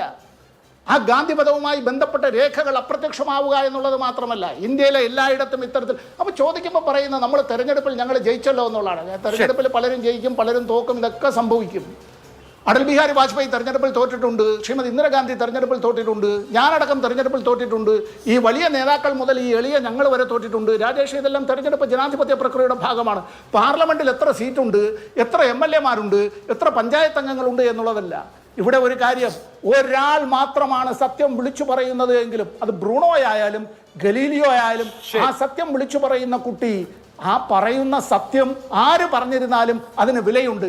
വായടക്കലല്ല, വിരൽ വെട്ടലല്ല, നാക്ക് പിഴുതെടുക്കലല്ല, ഇത്തരത്തിൽ വിദ്വേഷത്തിന്റെ വെറുപ്പിന്റെ രാഷ്ട്രീയമല്ല പ്രചരിപ്പിക്കേണ്ടത്. ശരി, അവിടെ ശ്രീ പി എൻ ഗോപികൃഷ്ണൻ ഗാന്ധിജിയുടെ പ്രപൗത്രനാണെങ്കിലും തുഷാർ ഗാന്ധി തെരുവിലുണ്ടായിരുന്നു എന്ന് മാത്രമല്ല, അദ്ദേഹത്തെ ഒരു ക്വിറ്റ് ഇന്ത്യ ദിനത്തിൽ ഒരു ഓഗസ്റ്റ് 9 പോലീസ് നടപടിക്കും വിധേയനാക്കിയിട്ടുണ്ട്. അദ്ദേഹം ഒരു പോരാടുന്ന ആളാണ്. അപ്പോൾ നമുക്ക് ഇന്നിപ്പോൾ നമ്മൾ ഇതിനോടൊപ്പം ചേർത്ത് വെച്ച് വായിക്കേണ്ട ഒരു കാര്യമുണ്ട്. ഗാന്ധി വധം എന്ന് പറയുന്നത് നമ്മുടെ അധ്യയന സിലബസുകളിൽ നിന്ന് ഇല്ലാതാവുകയാണ്. ധർമ്മേന്ദ്ര പ്രധാൻ പറയുന്നത് ഇനി ഇങ്ങനെ പേർത്തും ഗാന്ധിയുടെ വധം പഠിച്ചുകൊണ്ടിരിക്കേണ്ട കാര്യമൊന്നുമില്ല എന്നുള്ളതാണ്. അപ്പോൾ ഗാന്ധി എന്നുള്ളത് ഒരു പ്രതിമയായോ ഫോട്ടോയായോ ഒരു ബിംബമായോ ഒക്കെ മാറുക, ഗാന്ധി പ്രതിനിധാനം ചെയ്തത് എന്ത് എന്നത് മറയ്ക്കപ്പെടുക എന്നുള്ളൊരു വലിയ പ്രൊജക്ടിന്റെ ഭാഗമായിരിക്കുമോ ഇതെല്ലാം? തീർച്ചയായിട്ടും. അതിനു മുമ്പ് ഒരു കാര്യം എനിക്ക് സൂചിപ്പിക്കാനുണ്ട്. തെരഞ്ഞെടുപ്പ് വിജയം എന്ന് പറയുന്നത് ഒരു എല്ലാത്തിനുമുള്ള ഒരു ലൈസൻസായി പറയാൻ പറ്റില്ല. നമ്മൾ മനസ്സിലാക്കേണ്ട ഒരു കാര്യം, ഹിറ്റ്ലർ തെരഞ്ഞെടുപ്പിൽ കൂടിയാണ് അധികാരത്തിൽ വന്നത് ജർമ്മനിയിൽ. സർവ്വലക്ഷണമൊത്ത ഫാസിസ്റ്റ് എന്ന് ലോകം മുഴുവൻ പറയുന്ന ഹിറ്റ്ലർ തെരഞ്ഞെടുപ്പ് വിജയത്തിൽ കൂടിയാണ് ജർമ്മനിയിൽ അധികാരത്തിലേറിയത്. അപ്പോൾ ഫാസിസ്റ്റുകൾക്ക് തെരഞ്ഞെടുപ്പിൽ കൂടി അധികാരത്തിൽ കയറാം എന്നുള്ളൊരു ഉത്തമ ഉദാഹരണമാണത്. അപ്പോൾ പുലിയുടെ പുള്ളി തെരഞ്ഞെടുപ്പ് വിജയം വെച്ചിട്ട് നമുക്ക് മാറ്റി കളയാൻ പറ്റില്ല. രണ്ടാമതായിട്ട് ഈ ഗാന്ധി ഇപ്പം ഇവിടെ സമ്പത്ത് കുറച്ച് കാര്യങ്ങൾ പറയുണ്ടായിരുന്നു. കൽബുർഗിയുടെയും ഗൗരി ലങ്കേഷിൻ്റെയും നരേന്ദ്ര ഡബോൽക്കറുടെയും അതുപോലെ തന്നെ ഗോവിന്ദ് പൻസാരയുടെയും ഒക്കെ ചരിത്രം വിശദീകരിക്കുകയുണ്ടായി. അവരെ ഈ ഭൂമുഖത്തുനിന്ന് നീക്കം ചെയ്തതാര് എന്ന ചോദ്യത്തിന് കൊച്ചുകുട്ടികൾക്ക് പോലും അതിൻ്റെ ഉത്തരം അറിയാം. മാത്രമല്ല, ഹിന്ദുത്വ ഓർ ഹിന്ദു സ്വരാജ് എന്ന് പറയുന്ന പുസ്തകം എഴുതിയ UR അനന്തമൂർത്തി, ലോകം മുഴുവൻ ആദരിക്കുന്ന ആ സാഹിത്യകാരൻ്റെ മരണം പടക്കം പൊട്ടിച്ചും ഈ മധുരപലഹാരം വിതരണം ചെയ്ത് ആഘോഷിച്ചത്, ഗാന്ധിവധത്തിൽ എന്ന പോലെ ആഘോഷിച്ചത് നമ്മൾ കണ്ടതാണ്. അല്ലെങ്കിൽ പെരുമാൾ മുരുകൻ്റെ എഴുത്ത് നിർത്തിക്കാൻ ശ്രമിച്ചത് നമ്മൾ കണ്ടതാണ്. ഈ കേരളത്തിൽ മീശ എന്ന് പറയുന്ന ഹയസരിയേഷൻ്റെ നോവൽ പുറത്തിറങ്ങിയപ്പോൾ അത് ഈ പറയുന്ന അതിനെ നിരോധിക്കാൻ വേണ്ടി മെനക്കെട്ടതാരാണെന്ന് നമ്മൾ കണ്ടതാണ്. ഇങ്ങനെ ഈ കഴിഞ്ഞ 10 വർഷത്തിൻ്റെ ഉള്ളിൽ ഇന്ത്യയിലുണ്ടായിട്ടുള്ള, അതിനു മുമ്പും MF ഹുസൈനെ ഖത്തറിലേക്ക് ഓടിച്ചു വിട്ടതാരാന്ന് നമുക്കെല്ലാവർക്കും അറിയാം. ഫയർ എന്ന് പറയുന്ന സിനിമയ്ക്കെതിരെ എന്ത് കലാപമാണ് ഉയർത്തിയതെന്ന് നമുക്കറിയാം. എന്ന് പറഞ്ഞാൽ ഭരണത്തിലെത്തുന്നത് ഭരണഘടനയ്ക്ക് അനുസൃതമായി ഭരിക്കാനാണ് എന്നുള്ള കാര്യം മറന്ന് ഭരണം ഒരു ഫാസിസ്റ്റ് ഒരു രാജ്യക്രമത്തിന് വേണ്ടി വിനിയോഗിക്കുമ്പോൾ അതിനെതിർക്കുന്ന മനുഷ്യരെ ഇവർ ഒന്നുകിൽ ഭീഷണിപ്പെടുത്തും, അല്ലെങ്കിൽ നീക്കം ചെയ്യും, അല്ലെങ്കിൽ നിശബ്ദരാക്കും. ഏത് തരത്തിൽ നിശബ്ദരാക്കാം എന്നാലോചിക്കും. ഇത് നമ്മൾ തുടർച്ചയായിട്ട് കണ്ടുവരുന്ന ഒരു സംഗതിയാണ് ഇന്ത്യയിൽ. അപ്പോൾ അതിൻ്റെ തുടർച്ചയായിട്ട് വേണം ഈ തുഷാർ ഗാന്ധിയുടെ നേരെയുള്ള കയ്യേറ്റത്തെ കണക്കാക്കാൻ. രാജ്യം ഭരിക്കുന്ന കക്ഷി രാജ്യത്തിലെ ജനങ്ങൾക്ക് നൽകിയിട്ടുള്ള ഭരണഘടന പ്രദാനം ചെയ്തിട്ടുള്ള 19(1)(a) എന്ന് പറയുന്ന വകുപ്പ് പ്രകാരം അത് വിനിയോഗിച്ചതിനെതിരെ, അഭിപ്രായ സ്വാതന്ത്ര്യം വിനിയോഗിച്ചതിനെതിരെ രാജ്യം ഭരിക്കുന്ന കക്ഷി വന്നിട്ട് തടയാണത്. ഇതാണ് ഇവിടുത്തെ പ്രശ്നം. എന്ന് പറഞ്ഞാൽ ഈ ഭരണഘടനയെ ഇവരനുസരിക്കുന്നുണ്ടോ എന്നുള്ളതാണ് ഏറ്റവും പ്രധാനപ്പെട്ട ചോദ്യം. ഈ ഭരണഘടന പോലെ ഇന്ത്യൻ സ്വാതന്ത്ര്യം ഉണ്ടാക്കിയിട്ടുള്ള നിരവധി ഫലങ്ങൾ, ഈ നിരവധി തരത്തിലുള്ള മൂല്യങ്ങൾ ഇവരുടെ ഈ ഫാസിസ്റ്റ് ഭരണക്രമത്തിന് എതിരായിട്ട് നിലനിൽക്കുന്നുണ്ട്. അത് ഓരോന്നോരോന്നായിട്ട് നീക്കം ചെയ്യാനാണ്. അപ്പോൾ അതിൽ വളരെ പ്രധാനപ്പെട്ട കാര്യം ഈ ഗാന്ധി സ്മൃതിയെ, ഗാന്ധി ഉയർത്തിപ്പിടിച്ച മതേതര മൂല്യങ്ങളെ ഇന്ത്യൻ രാഷ്ട്രീയ വ്യവസ്ഥയിൽ നിന്ന് നീക്കം ചെയ്യുക എന്നുള്ളതാണ് ഇവരുടെ ഒരു പ്രധാനപ്പെട്ട കടമ്പ എന്ന് പറയുന്നത്. ഗാന്ധി വധത്തിന് ശേഷം നമുക്കറിയാം 51-52 ആദ്യത്തെ ഇലക്ഷനിൽ ഒരു പ്രധാനപ്പെട്ട പ്രതിപക്ഷ കക്ഷിയാകും എന്നെങ്കിലും വിചാരിച്ചിരുന്ന ഈ ഹിന്ദു മഹാസഭയും മറ്റ് ഹിന്ദുത്വ കക്ഷികൾക്കൊക്കെ കൂടി 9 സീറ്റേ കിട്ടിയുള്ളൂ. ഹിന്ദു മഹാസഭയ്ക്ക് 3 സീറ്റ്. ഈ ഹിന്ദു മഹാസഭ എന്ന പേരിൽ മത്സരിച്ചാൽ ദയനീയമായി പരാജയപ്പെടും എന്ന് കരുതി RSS അന്നുണ്ടാക്കിയ ഭാരതീയ ജനസംഘത്തിന് 3 സീറ്റ്, കർപ്പത്രി മഹാരാജാൻ്റെ രാമരാജ്യ പരിഷത്ത് എന്ന് പറയുന്ന കക്ഷിക്ക് 3 സീറ്റ്. അങ്ങനെ 9 സീറ്റായിട്ട് ഒതുങ്ങിപ്പോയി. ഇവരെ കാണാനുണ്ടാവില്ല ആ സമയത്ത് രാഷ്ട്രീയത്തിൽ. ആ തരത്തിൽ ഗാന്ധി സ്മരണയാണ്, ഗാന്ധി സ്മൃതിയാണ് യഥാർത്ഥത്തിൽ ഈ ഫാസിസ്റ്റ് ഹിന്ദുത്വ ഫാസിസത്തിനെതിരെ വലിയ പ്രതിരോധം ആഴത്തിൽ ഉയർത്തിയത്. അപ്പോൾ അതിനെ മാറ്റുക എന്നുള്ളതാണ് പ്രധാനപ്പെട്ട കാര്യം. നമ്മൾ നോക്കിയാൽ അറിയാൻ പറ്റും, ഗാന്ധിയെ പതുക്കെ മാച്ചുകൊണ്ടിരിക്കുന്നു. അംബേദ്കർ അബ്സോർബ് ചെയ്യാൻ ശ്രമിക്കുന്നു. നെഹ്റുവിനെ വില്ലനായിട്ട് മുന്നിൽ നിർത്തുന്നു. ഇങ്ങനെ ചരിത്രത്തെ മുഴുവൻ അട്ടിമറിച്ചുകൊണ്ട് മാത്രമേ, ഇന്ത്യയിലെ മൂല്യവ്യവസ്ഥയുടെ മുഴുവൻ ചരിത്രത്തെയും അട്ടിമറിച്ചുകൊണ്ട് മാത്രമേ ഒരു ഫാസിസ്റ്റ് ഭരണക്രമം ഉണ്ടാക്കാൻ അറിയൂ എന്ന് കൃത്യമായിട്ട് ഈ ഹിന്ദുത്വ ഫാസിസ്റ്റ് കക്ഷികൾക്ക് അറിയാം. അപ്പോൾ അതിൻ്റെ ഓരോരോ പ്രാക്ടീസാണ് നമ്മൾ കണ്ടുകൊണ്ടിരിക്കുന്നത്. ഇതിനെ ചെറുക്കുക എന്ന് പറയുന്നത് എത്ര ലാഘവത്തോടെയാണ് ഇതിൽ പങ്കെടുക്കുന്ന ഈ പറയുന്ന പ്രതിനിധി എത്ര ലാഘവത്തോടെയാണ് അതിനെ കാണുന്നത് എന്ന് പറഞ്ഞാൽ, ഒരാളുടെ അഭിപ്രായ സ്വാതന്ത്ര്യത്തിനെതിരെ ഭരണഘടന പ്രദാനം ചെയ്തിട്ടുള്ള ഏറ്റവും പ്രധാനപ്പെട്ട പെരുമാൾ മുരുകൻ കേസിൽ സഞ്ജയ് കിഷൻ കൗളിൻ്റെയും പുഷ്പ സത്യനാരായണയുടെയും വിധിയുടെ പ്രധാനപ്പെട്ട പൊരുൾ ഇതാണ്. ഇന്ത്യയിലെ ജീവിതത്തിൻ്റെ, ഇന്ത്യയിലെ ഡെമോക്രസിയുടെ ഏറ്റവും പ്രധാനപ്പെട്ട ഒരു ജീവിതാവിഷ്കാരം എന്ന് പറയുന്നത് ആവിഷ്കാരത്തിനുള്ള സ്വാതന്ത്ര്യമാണ്.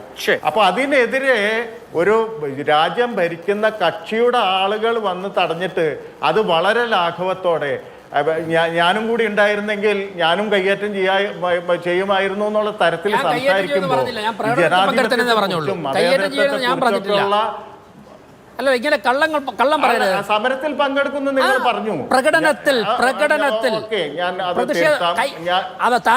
താങ്കൾ കവിയെന്നാണ് മുകളിൽ എഴുതി കാണിക്കുന്നത്. കവിയാണെങ്കിൽ ബഹുമാനപ്പെട്ട കവി കള്ളം പറയരുത്. ഞാൻ കയ്യേറ്റം ചെയ്യുന്നത് ഞാൻ ഒരു ചർച്ച വഴിതിരിച്ചു വിടാൻ വേണ്ടി ഞാൻ നടത്തിയൊരു പരാമർശത്തിന്റെ മുകളിൽ കയറണ്ട. താങ്കൾ അവരെ തുഷാർ ഗാന്ധിയെ എതിരെയുള്ള പ്രതിഷേധത്തിൽ താങ്കളും പങ്കെടുക്കുമായിരുന്നു എന്ന് പറഞ്ഞു. ഞാൻ പറയുന്നത് ഈ ഭരണഘടന പ്രദാനം ചെയ്യുന്ന ഒരു സ്വാതന്ത്ര്യത്തിന് വേണ്ടി, അല്ലെങ്കിൽ ആ സ്വാതന്ത്ര്യം വിനിയോഗിച്ചതിനെതിരെ രാജ്യം ഭരിക്കുന്ന കക്ഷിയുടെ പ്രതിനിധി എന്ന നിലയിൽ താങ്കൾ അത് തടയുമെന്ന് പറയുമ്പോൾ അത് ചെറിയ പ്രശ്നമല്ല. അത് ഈ നാട്ടിലെ ജനങ്ങൾക്ക് നൽകുന്ന സന്ദേശം എന്താണെന്നുള്ളതാണ് പ്രധാനപ്പെട്ട ചോദ്യം. അതുകൊണ്ട് തുഷാർ ഗാന്ധി എന്ന് പറയുന്നത്, തുഷാർ ഗാന്ധിയുടെ പ്രപൗത്രനായതുകൊണ്ടോ അല്ലെങ്കിൽ തുഷാർ ഗാന്ധി ആ ഒരു ലീനിയേജ് വരുന്നത് കൊണ്ടോ അല്ല പ്രശ്നം. തുഷാർ ഗാന്ധിയുടെ മൂല്യത്തെ ഉയർത്തിപ്പിടിക്കുന്നു. പ്രത്യേകിച്ചും ഗാന്ധിയുടെ മറക്കാൻ ശ്രമിക്കുന്ന ഒരു ഭാഗത്തെ, ഈ മതരാഷ്ട്രത്തിനെതിരെ ഗാന്ധി എടുത്ത നിലപാടിനെ ഇക്കാലത്ത് സമകാലികവൽക്കരിക്കാനും അതിനെ മുന്നോട്ട് കൊണ്ടുപോകാനും ശ്രമിക്കുന്നു എന്നുള്ളതാണ് തുഷാർ ഗാന്ധിയുടെ നേരെയുള്ള ഇവരുടെ വിരോധത്തിന് കാരണം എന്നുള്ളതാണ് താങ്കളുടെ പോയിന്റ്. നമ്മൾ മനസ്സിലാക്കേണ്ടത് ചെറിയ പ്രശ്നമല്ല. ശരി, ഓക്കെ. അവിടെ ശ്രീ വി രാജേഷ്, എന്താണ് യഥാർത്ഥ പ്രശ്നം ചോദിക്കുമ്പോൾ ഗാന്ധിജിയുടെ സ്മൃതി എന്ന് പറയുന്നത് നിങ്ങൾക്ക് അലോസരമോ ബുദ്ധിമുട്ടോ ഉണ്ടാക്കിയേക്കാം. കാരണം മഹാത്മാഗാന്ധി എക്കാലത്തും ഹിന്ദു മുസ്ലിം ഐക്യത്തിന് വേണ്ടി നിലകൊണ്ട ആളാണ്. അദ്ദേഹം മതരാഷ്ട്രത്തെ എതിർത്ത ആളാണ്. എൻ്റെ മതത്തിൽ എൻ്റെ രാഷ്ട്രത്തിൽ മതമോ ഇടപെടാൻ പാടില്ല എന്ന് പ്രഖ്യാപിച്ചിട്ടുള്ള ആളാണ്. അദ്ദേഹത്തിൻ്റെ സ്വതന്ത്ര ഇന്ത്യയിലെ 169 ദിവസങ്ങൾ എന്ന് പറയുന്നത് തന്നെ രാമചന്ദ്ര ഗുഹയൊക്കെ വളരെ വിശദമായി എഴുതിയിട്ടുണ്ട്. ഡൽഹിയിൽ ഒരു വർഗീയ കലാപം ഉണ്ടാകാതിരുന്നത് ഗാന്ധിജി അക്കാലത്ത് അവിടെ താമസിച്ചത് കൊണ്ടാണ് എന്ന് ഡൽഹി പോലീസിന്റെ റെക്കോർഡുകൾ അനുസരിച്ച് ചരിത്രകാരന്മാർ എഴുതുന്നുണ്ട്. അപ്പോൾ ഗാന്ധിജി പ്രതിനിധാനം ചെയ്യുന്ന മൂല്യങ്ങളോടുള്ള പ്രശ്നം ഗാന്ധി നാമധാരികൾക്കെതിരെ വരുന്നതാണോ? അഭിലാഷേ, ഗാന്ധിയുടെ സ്മൃതി നിലനിർത്താൻ വേണ്ടി ഏറ്റവും ശ്രമിച്ചുകൊണ്ടിരിക്കുന്നത് ഞങ്ങളല്ലേ? എങ്ങനെ? കോൺഗ്രസ് ഭരിച്ച കാലത്ത് ഗാന്ധിജിയുടെ പേരിൽ എത്ര പ്രോജക്റ്റുകൾ ഇന്ത്യയെ കൊണ്ടുവന്ന്, സോണിയാഗാന്ധി, ഇറ്റലിക്കാരിയായ സോണിയാഗാന്ധിയുടെ പേരിൽ കൊണ്ടുവന്നിട്ടുള്ള പ്രോജക്റ്റ്, ജവഹർലാൽ നെഹ്റു, രാജീവ് ഗാന്ധി, തിരിച്ച് മഹാത്മാഗാന്ധിയുടെ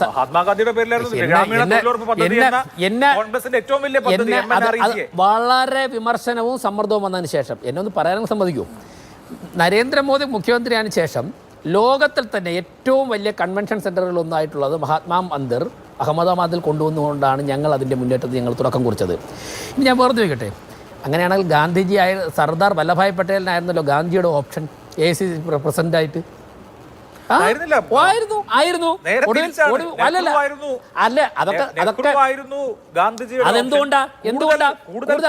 സപ്പോർട്ട് ചെയ്തത് കൂടുതൽ PCCകൾ യഥാർത്ഥത്തിൽ പട്ടേലിനെയാണ് സപ്പോർട്ട്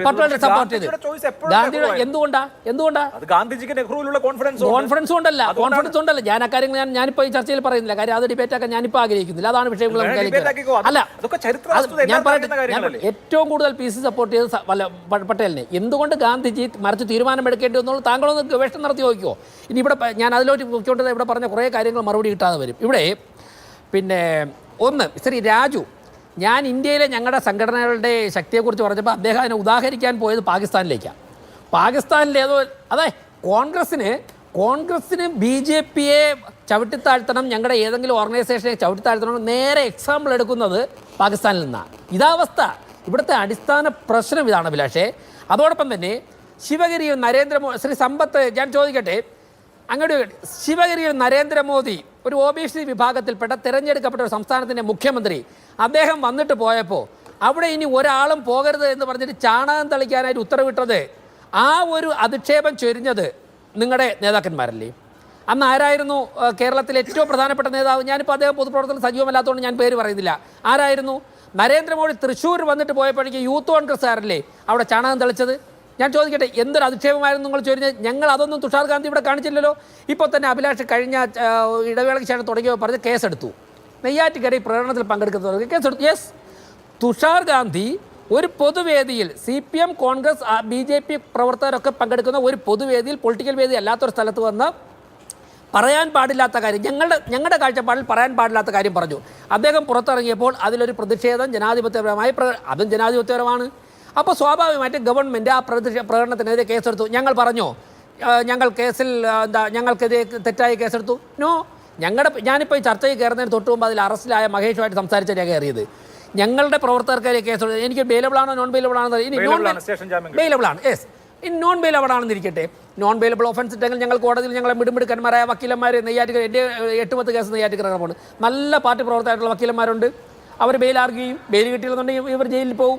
ഞങ്ങൾ സെഷൻസിൽ നിന്നോ ഹൈക്കോടതിയിൽ നിന്ന് എടുക്കും. ഞങ്ങൾ റെഡിയാണെന്ന് ഫേസ് ചെയ്യാൻ. അപ്പോൾ ഇതൊക്കെ തന്നെ തുഷാർ ഗാന്ധി നടത്തിയ പ്രസംഗം ജനാധിപത്യപരമാണ് എന്നുണ്ടെങ്കിൽ ഞങ്ങൾ നടത്തിയ പ്രതിഷേധവും ജനാധിപത്യപരമാണ്. ഞങ്ങൾക്കെതിരെ കേസെടുത്ത് ഞങ്ങൾ ഫേസ് ചെയ്യാൻ തയ്യാറാണെന്നേ. പക്ഷേ അങ്ങ് പറയുന്നത് അവിടെ മഹേഷ് ഉൾപ്പെടെ കൗൺസിലറായിട്ടുള്ള ജനങ്ങൾ തിരഞ്ഞെടുത്ത മഹേഷ് ഉൾപ്പെടെയുള്ളവർ ഇരിക്കുന്ന വേദിയിൽ, മഹേഷെ നീ പ്രവർത്തിക്കുന്ന ഓർഗനൈസേഷൻ ഈ രാജ്യത്ത് ക്യാൻസർ പടർത്തണം എന്ന് പറയുമ്പോഴേക്കും അതേ ഞാനത് സമ്മതിക്കുന്നു എന്ന് പറഞ്ഞുകൊണ്ട് അദ്ദേഹം നിശബ്ദമായിട്ട് പുറത്തിറങ്ങി പോകണമെന്നാണ് പറയുന്നത്. അദ്ദേഹത്തിന്റെ പ്രസംഗത്തിൽ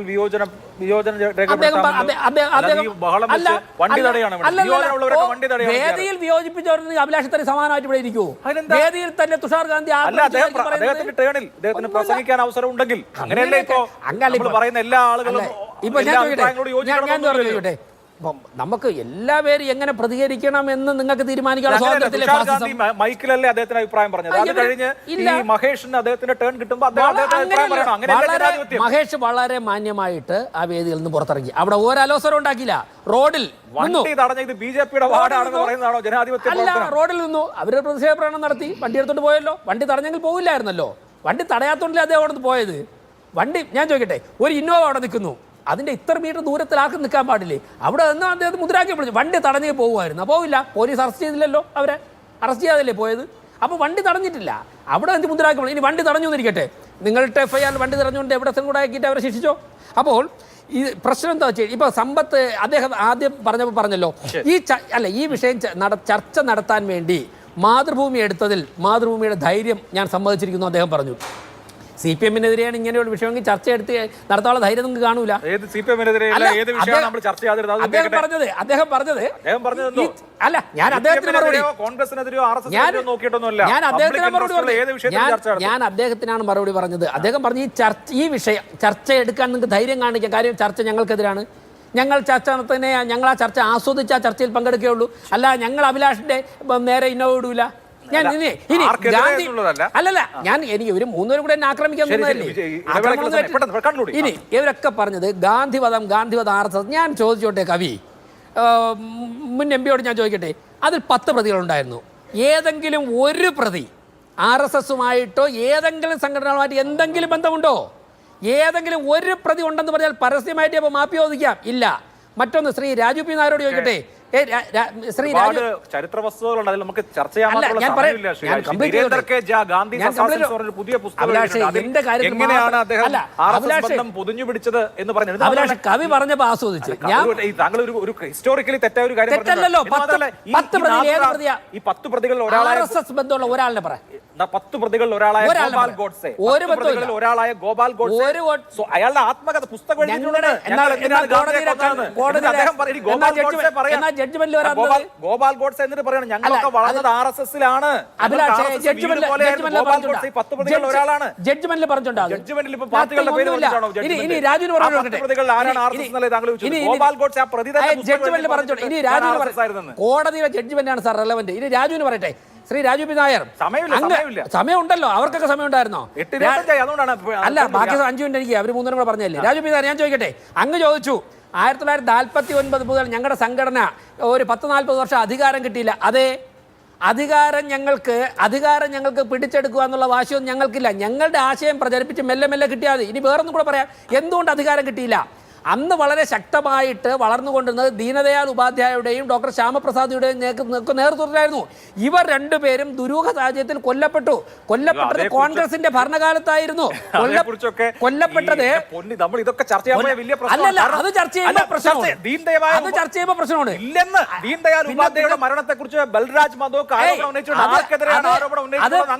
അത് ഭരിച്ചിരുന്നത്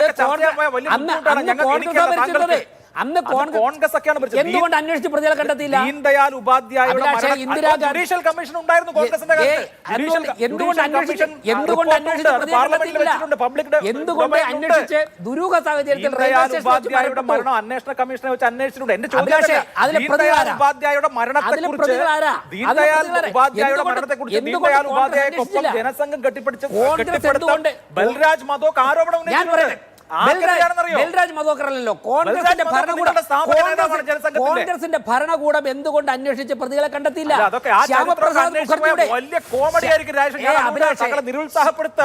ശ്യാമപ്രസാദ് മുഖർജിയുടെ മരണം, ദുരൂഹ സാഹചര്യത്തിലുള്ള മരണം, എന്തുകൊണ്ട് കോൺഗ്രസ്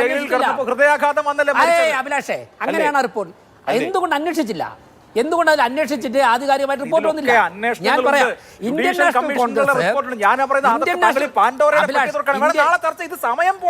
നാഷണൽ കോൺഗ്രസ് ഈ രാജ്യത്ത് ഭരിച്ചിരുന്നപ്പോഴേക്കും നടത്തിയ ഫാസിസ്റ്റ് നടപടികളും അതുപോലുള്ള കാര്യങ്ങളും പോലെ ഇന്ന് വരെ ഈ നാട്ടിൽ നടന്നിട്ടില്ല.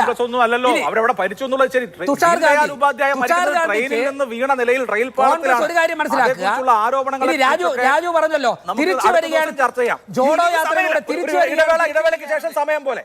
ചർച്ച അവസാനത്തെ മിനിറ്റിലാണ്, യഥാർത്ഥത്തിൽ സമയം കഴിഞ്ഞു. ശ്രീ രാജു പി നായർ, എന്നാലും കൺക്ലൂഡ് ചെയ്യാൻ വേണ്ടി തുഷാർ ഗാന്ധിക്ക് കൂടുതൽ വേദികൾ കൊടുക്കും എന്ന് കോൺഗ്രസ് പറഞ്ഞത് കണ്ടു. അദ്ദേഹത്തിന്റെ നിങ്ങൾ എന്താണ് ഉദ്ദേശിക്കുന്നത്? കൂടുതൽ സെമിനാറുകളോ പരിപാടികളോ ഒക്കെ ഉണ്ടാവുമോ? അല്ല, അദ്ദേഹം ഞങ്ങളുടെ വേദികൾ പലപ്പോഴും വരികയാണ്, അത് തീർച്ചയായിട്ടും ഇനിയും കൂടുതലായിട്ടുണ്ടാവും. ഞാൻ അതിനൊക്കെ ഇവിടെ ശ്രീ രാജേഷ് പറഞ്ഞ 1-2 കാര്യങ്ങൾ പറയട്ടെ. ഒന്ന്, ഈ സ്വാതന്ത്ര്യ സമരത്തിലോ അല്ലെങ്കിൽ ഇന്ത്യയുടെ നിർമ്മിതിയിലോ പഴത്തൊലി ഒട്ടിച്ചവൽ പോലും ഒരാൾ വീണ് പരിക്കേറ്റില്ലാത്ത RSSഉം BJPയും എങ്ങനെയെങ്കിലും ശ്യാമപ്രസാദ് മുഖർജിയും ദീൻദയാൽ ഉപാധ്യായൊക്കെ രക്തസാക്ഷികളാക്കാൻ കഴിയുമോ എന്നുള്ള ശ്രമത്തിലാണ്. വേണമെങ്കിൽ ദീൻദയാൽ ഉപാധ്യായുടെ മരണത്തെ സംബന്ധിച്ചൊക്കെ ഞാൻ ചർച്ചയ്ക്ക് തയ്യാറാണ് രാജേഷ്, ഇപ്പോൾ സമയമില്ലാത്തതോടുകൂടി. 2, ഞാൻ പാകിസ്ഥാനായിട്ടല്ല ഉപയോഗിച്ചത്, ഞാൻ മതതീവ്രവാദികളായ സംഘടനകളുമായി ഉപമിച്ചത്. RSS മതരാഷ്ട്രവാദം പറയുന്ന തീവ്രവാദ പ്രസ്ഥാനത്തെ ISIS-ഓടും ജനാധിപത്യത്തോടുമാണ് ഞാൻ അതിനെല്ലാം ചെയ്യാൻ പറ്റുമോ? മതരാഷ്ട്രവാദം പറഞ്ഞ് ജനങ്ങളെ കൊല്ലുന്ന സംഘടനകൾ തമ്മിലല്ലേ താരതമ്യം ചെയ്യാൻ പറ്റുള്ളൂ. 2, മൂന്നാമത്തെ കാര്യം അഭിലാഷേ, ഇദ്ദേഹത്തിന് തുഷാർ ഗാന്ധി പറഞ്ഞ സ്റ്റേറ്റ്മെന്റ് ആണ് കുഴപ്പം. എന്താ തുഷാർ ഗാന്ധി പറഞ്ഞത്? തുഷാർ ഗാന്ധി എന്താ പറഞ്ഞത്? രാജ്യത്തെ ബാധിച്ചിരിക്കുന്ന ക്യാൻസർ ആണ്. എനിക്ക് മനുഷ്യൻ അവന്റെ ഉണ്ടാകുന്ന ഒരു രോഗമല്ല, മറിച്ച് മനുഷ്യൻ അബദ്ധസഞ്ചാരത്തിലൂടെ ഉണ്ടാകുന്ന രോഗങ്ങളുടെ പേരുപയോഗിച്ചുകൊണ്ട് RSSനെ വിശേഷിപ്പിക്കണമായിരുന്നു. എന്താണ് തുഷാർ ഗാന്ധി പറഞ്ഞത്? പട്ടേൽ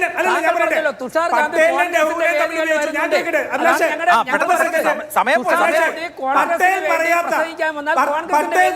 എന്താണ് തുഷാർ ഗാന്ധി പറഞ്ഞത്? പട്ടേൽ പറയുന്നു